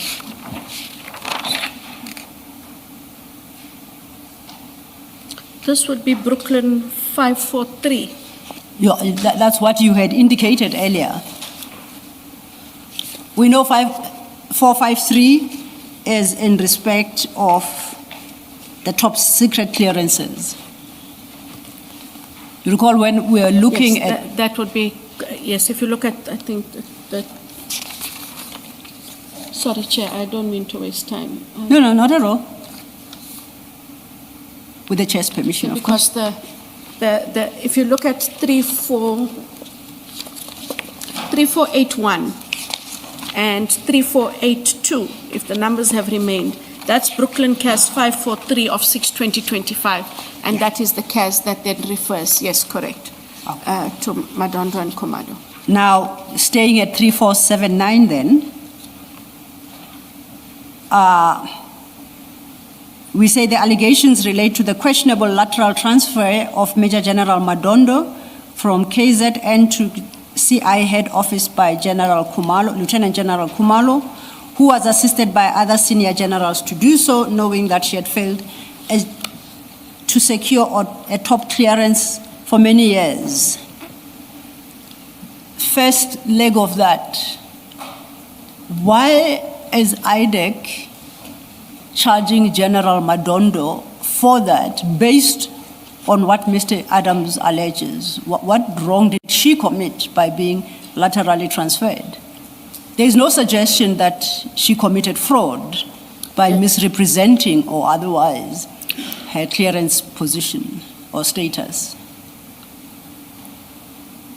It is not in this paragraph, but I do understand that that is what is being investigated in 543 of 6/2025 is fraud committed in getting. She committed fraud, but in order to have herself laterally transferred. How do you land there?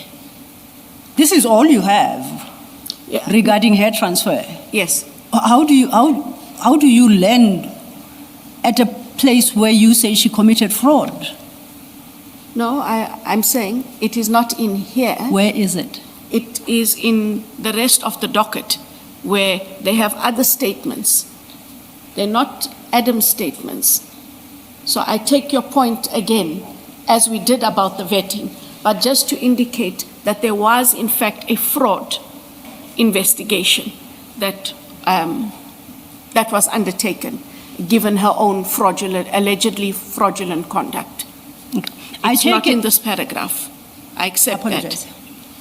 I take it that by the time we apply for an arrest warrant, the charges are finalized. And I know that is the docket we had agreed we will tread carefully around. Yes. But on the basis that you have an arrest warrant, that suggests you have an application for a J50, which suggests you have finalized the charges. So those are more or less cast in stone. From your recollection, what is the fraud she's said to have committed without undermining whatever ongoing investigations there are? If you can. I have the answer, but I'm unable to answer it without casting aspersions on General Madondo on a matter that is still pending review. You are about to arrest her, Advocate Johnson, yes, on the strength of a charge sheet, yes, that criminalizes some or other of her conduct. Yes. I think you may disclose. You can't take that back.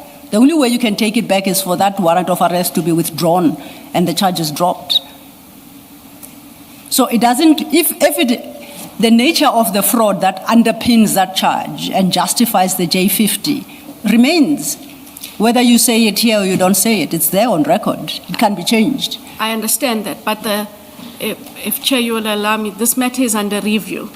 I am cautious, having removed myself from the matter, that I shouldn't be saying anything that has the potential to prejudice that outcome.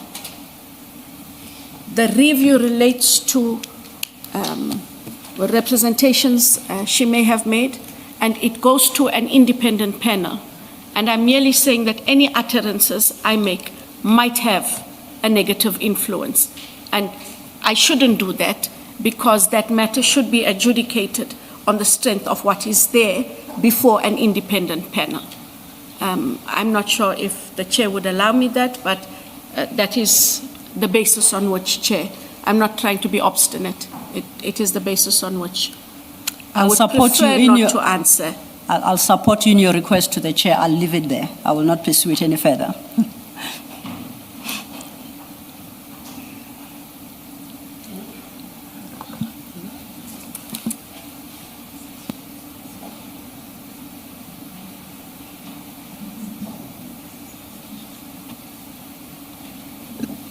Can you please articulate what you said again, Ms. Silva? Chair, Advocate Johnson made a heartfelt plea to the commissioners. Yes, I heard that part. I'm not quite sure I followed what you said. What I said was, I shall not pursue the matter further. Oh, Yes. thank you. Yeah. Well, I hear Ms. Silla is not going to pursue the matter further, but I want to ask a different question. You're related to this. Your code of conduct says something about you examining or satisfying yourself about whether evidence was lawfully obtained or material that is potentially going to be used as evidence was obtained lawfully or not. It says that. Now, we know in this affidavit, and your code says that, I think you must be familiar with it. If you want to check, you can look at D2,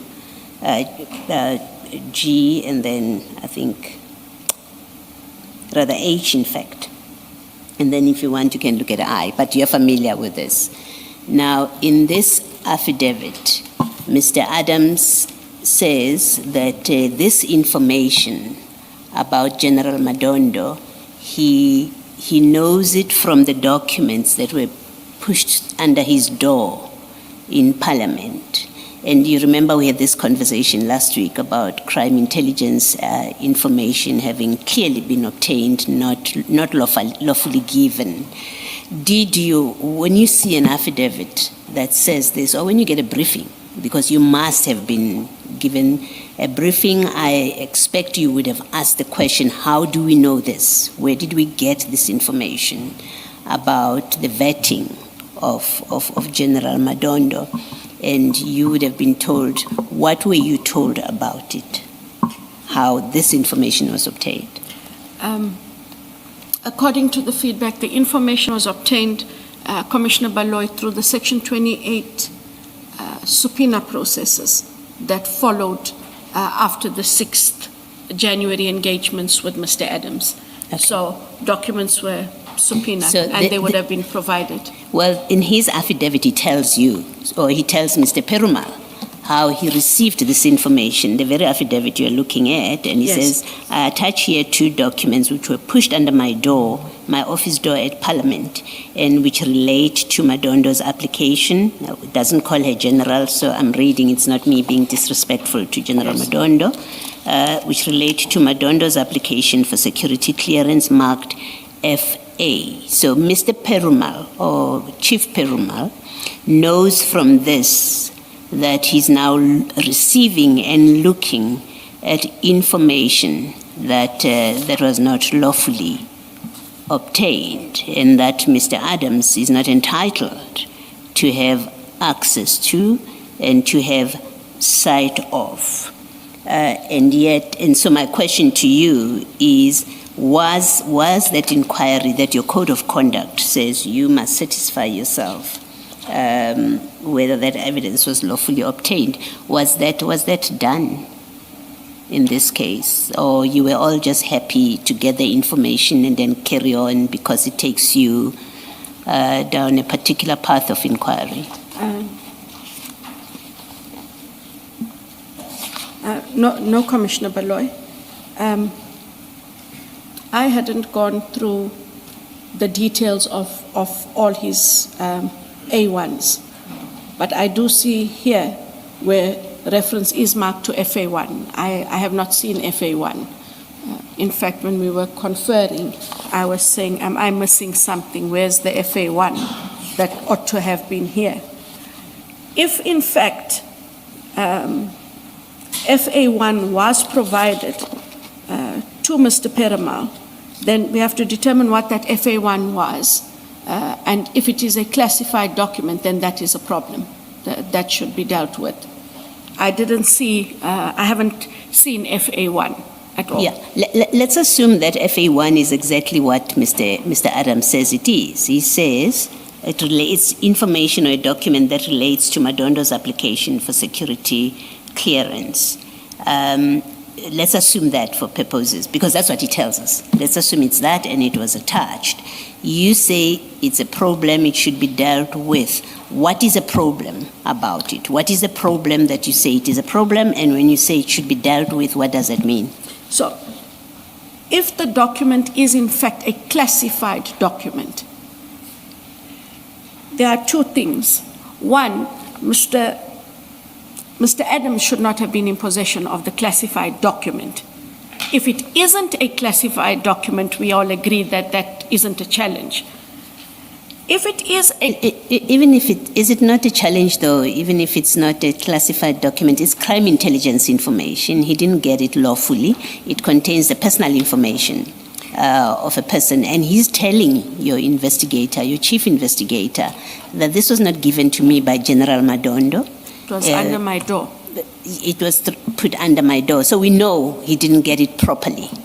Yes. So it seems to me it really doesn't matter. It may have different consequences in terms of the extremity of the consequences of it, but it remains a problem, even if it's not classified. No? Correct. Yes. And so steps should be taken. Yes. For the handling of a document. And those steps would be, those steps would be against Mr. Adams for being in possession of crime intelligence documents that classified or unclassified. That are not in the public domain. That is correct. Okay, thank you. I want to ask you, Advocate Selo. Advocate Johnson, these affidavits, how does IDEC ensure that the affidavits are independent of IDEC's investigators?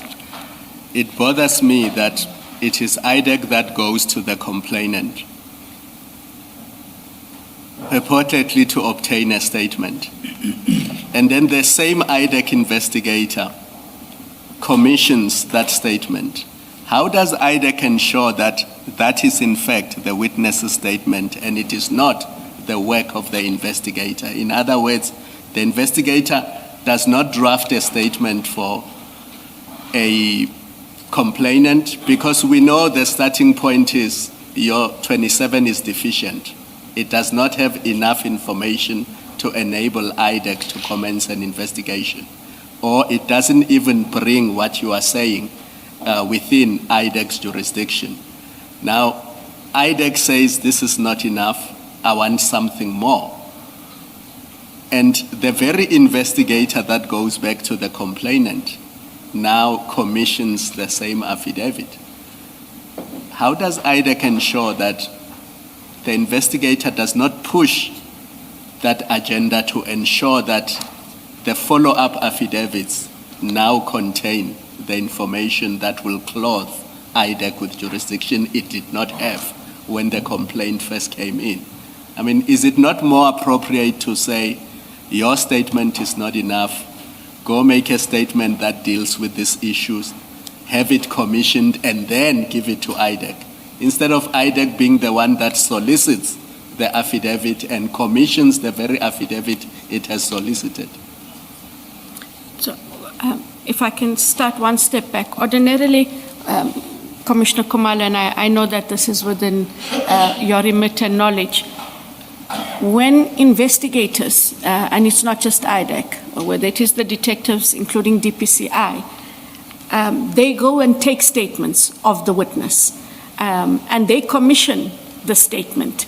The check and balance that we have sought within all of the law enforcement fields over the years is to ensure that it's not one investigator going down to take a statement.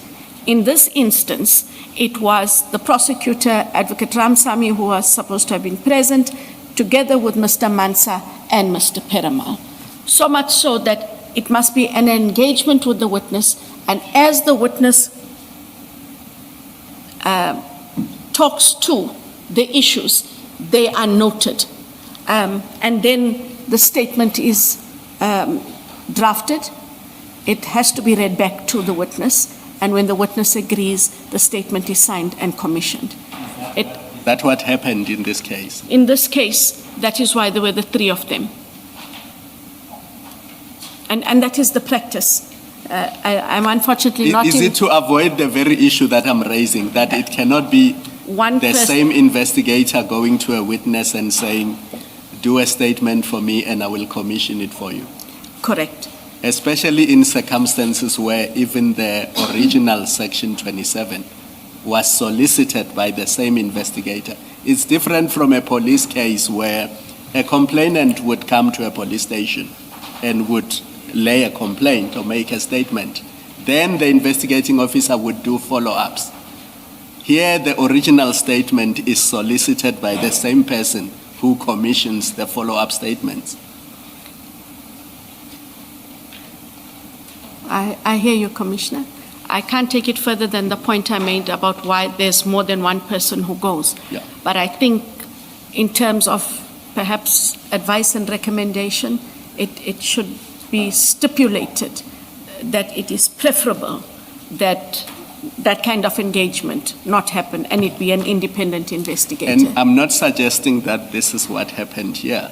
I understand. But you can see the danger of an investigator who doesn't like a Sandile Kumalo finding a complainant and say, you know, we're going after Kumalo, so make a statement along the lines of Section 27. I will commission it for you.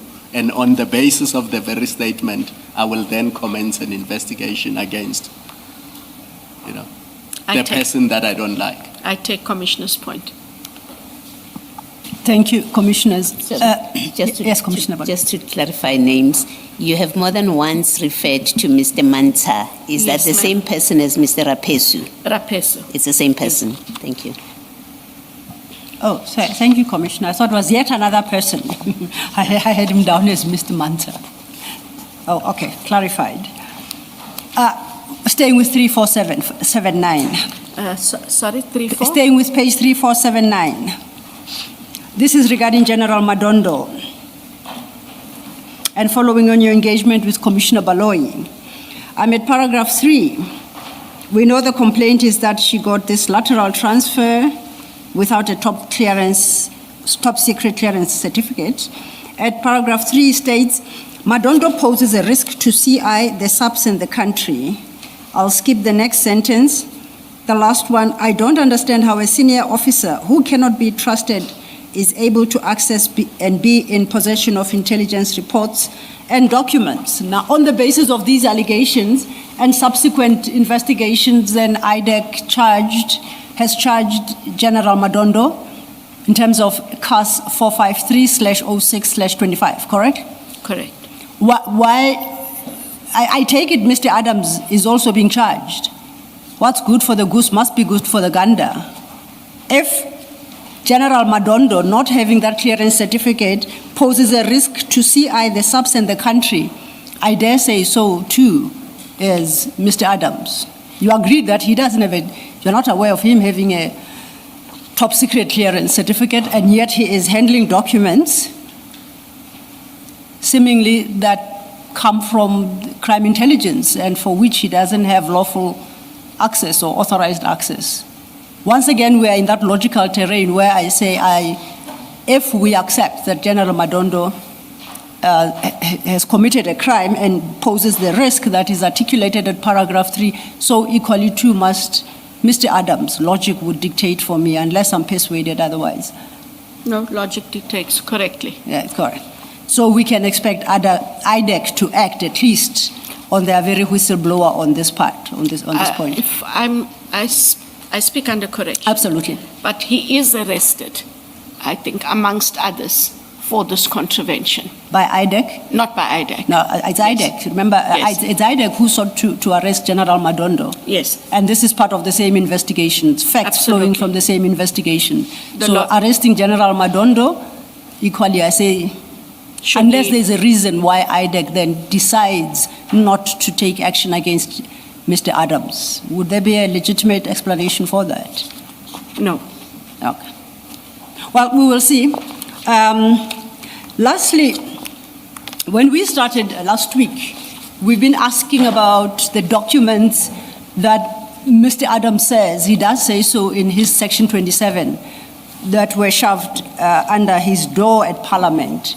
Now, he says here, specifically those which relate to Madondo's application for security clearance marked FA1. That tells me that IDEC has those documents. They are within IDEC. And that is where we need to look at, is the document that we said would come just before lunch, the other file. And I did send you that file, Advocate Maga. Oh, we'll check that, but at least for So the we must moment, check we it. know that IDEC has them. It should be in that file, yes? No, you are answering the way. I'm saying for a fact, IDEC has FA1. The documents that were part of the documents shoved under Mr. Adams' door. I cannot answer till I see the file, because No. I didn't see FA1. The affidavit is telling you. The affidavit itself says they are attached marked FA1. Yes, if he's given them as FA1, then they must be there. FA1 I'm is saying not, I did not at see least them, FA1 yes. is not in the file that I got. The sheaf of papers you gave me doesn't have FA1. But I argue to you that on the basis of what he says at 2, Mr. Adams, I have no reason to doubt that Mr. Adams gave the investigators those documents which he marked FA1 to this particular statement. So IDEC has them. It can be a quibble, otherwise No. you are forced to then say Mr. Adams is misleading in that affidavit at paragraph 2, and you've got no basis as far as I'm aware to say so. Correct. So I know this affidavit was commissioned by Mr. Perumal on the 6th of January 2025. You said to Commissioner Balo you haven't seen FA1. To your knowledge, is Mr. Perumal available to assist us if we're to make an immediate inquiry regarding FA1, this annexure? And would he be able to, even if on an emergency basis, just to present himself before the commission tomorrow morning to speak to these matters? He is unable to. Why not? I'm not sure if counsel did speak. If I may assist. Yes. When we sought some of the documents that the evidence leaders wanted, I think the docket concerning Langlachte, we received an instruction to the effect that the person in possession of that docket is Mr. Perumal. And we sought instructions as to whether we can have a conversation with him. We were informed that he's not well. He was hospitalized during the course of the past weekend, so that we also didn't have access to him. The information I received last night was to the effect that he was discharged during the course of yesterday, and that attempts would be made to get that docket from his office, but we haven't had access to him at all.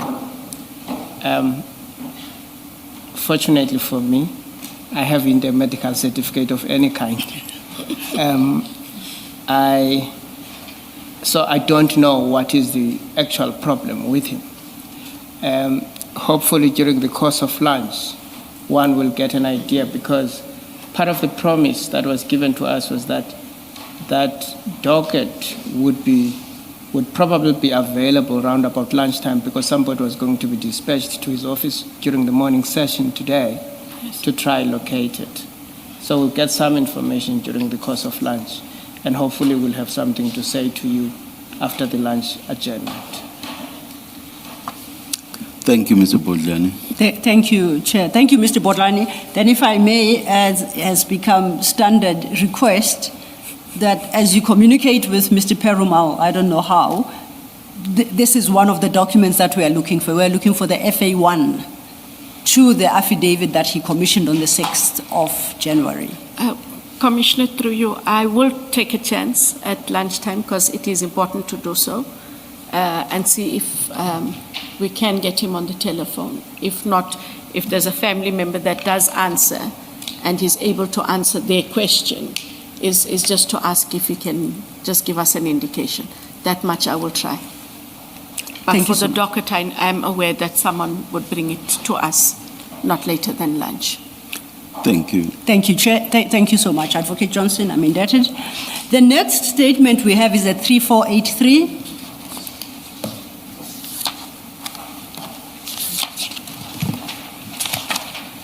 And once again, you'll see at 3484, it's commissioned on the 6th of January 25. It's got that Pretoria Cape Town problem as well, and by Mr. Perumal. This is the one that I say, we've seen this statement before. It's the Mukwele A1. And I think we have dealt with it sufficiently extensively. My last statement that we've provided to the Commission is at 3485. And this one, you referred us to it earlier. This is regarding the break-in at General Lushaba's house. But this particular statement I see is commissioned by Mansa Robert Rapesu in Cape Town on the 6th of January 2025, as you see from page 3486. This one, at least as to where it was commissioned, is not as schizophrenic. It says Cape Town. Yeah, so they Yes, didn't move Pretoria to Cape Town for this one. For this one, yes. But it's still on the 6th of January. Yes, correct. Now, from CJC 394, those are the documents that the Commission added. Those are the ones we received. And there are 4 of them. If you flip through them, they're all commissioned by Mr. Mancha Rapesu on the 6th of January 2025 in Cape Town. The testimony that we will hear, and you indicated this earlier, that the 2 investigators and prosecutor, is it Advocate Ramsamy? Correct, ma'am. Advocate Ramsamy, Investigator Rapesu, Investigator Perumal went to Cape Town on the 6th of January. No, went to Cape Town. And on the 6th of January, obtained statements from Mr. Adams. I think 5 in total. And that all those statements were commissioned by Mr. Rapesu in the presence of the other 2 being Investigator Perumal himself and Advocate Ramsamy. Correct. And that what we have at CJC 394 are the actual statements taken on the day. And that the statements we have spent the last time working through, commissioned by Mr. Perumal, are a post-fact fabrication. Both witnesses disavow the validity of all these statements, that on the 6th of January,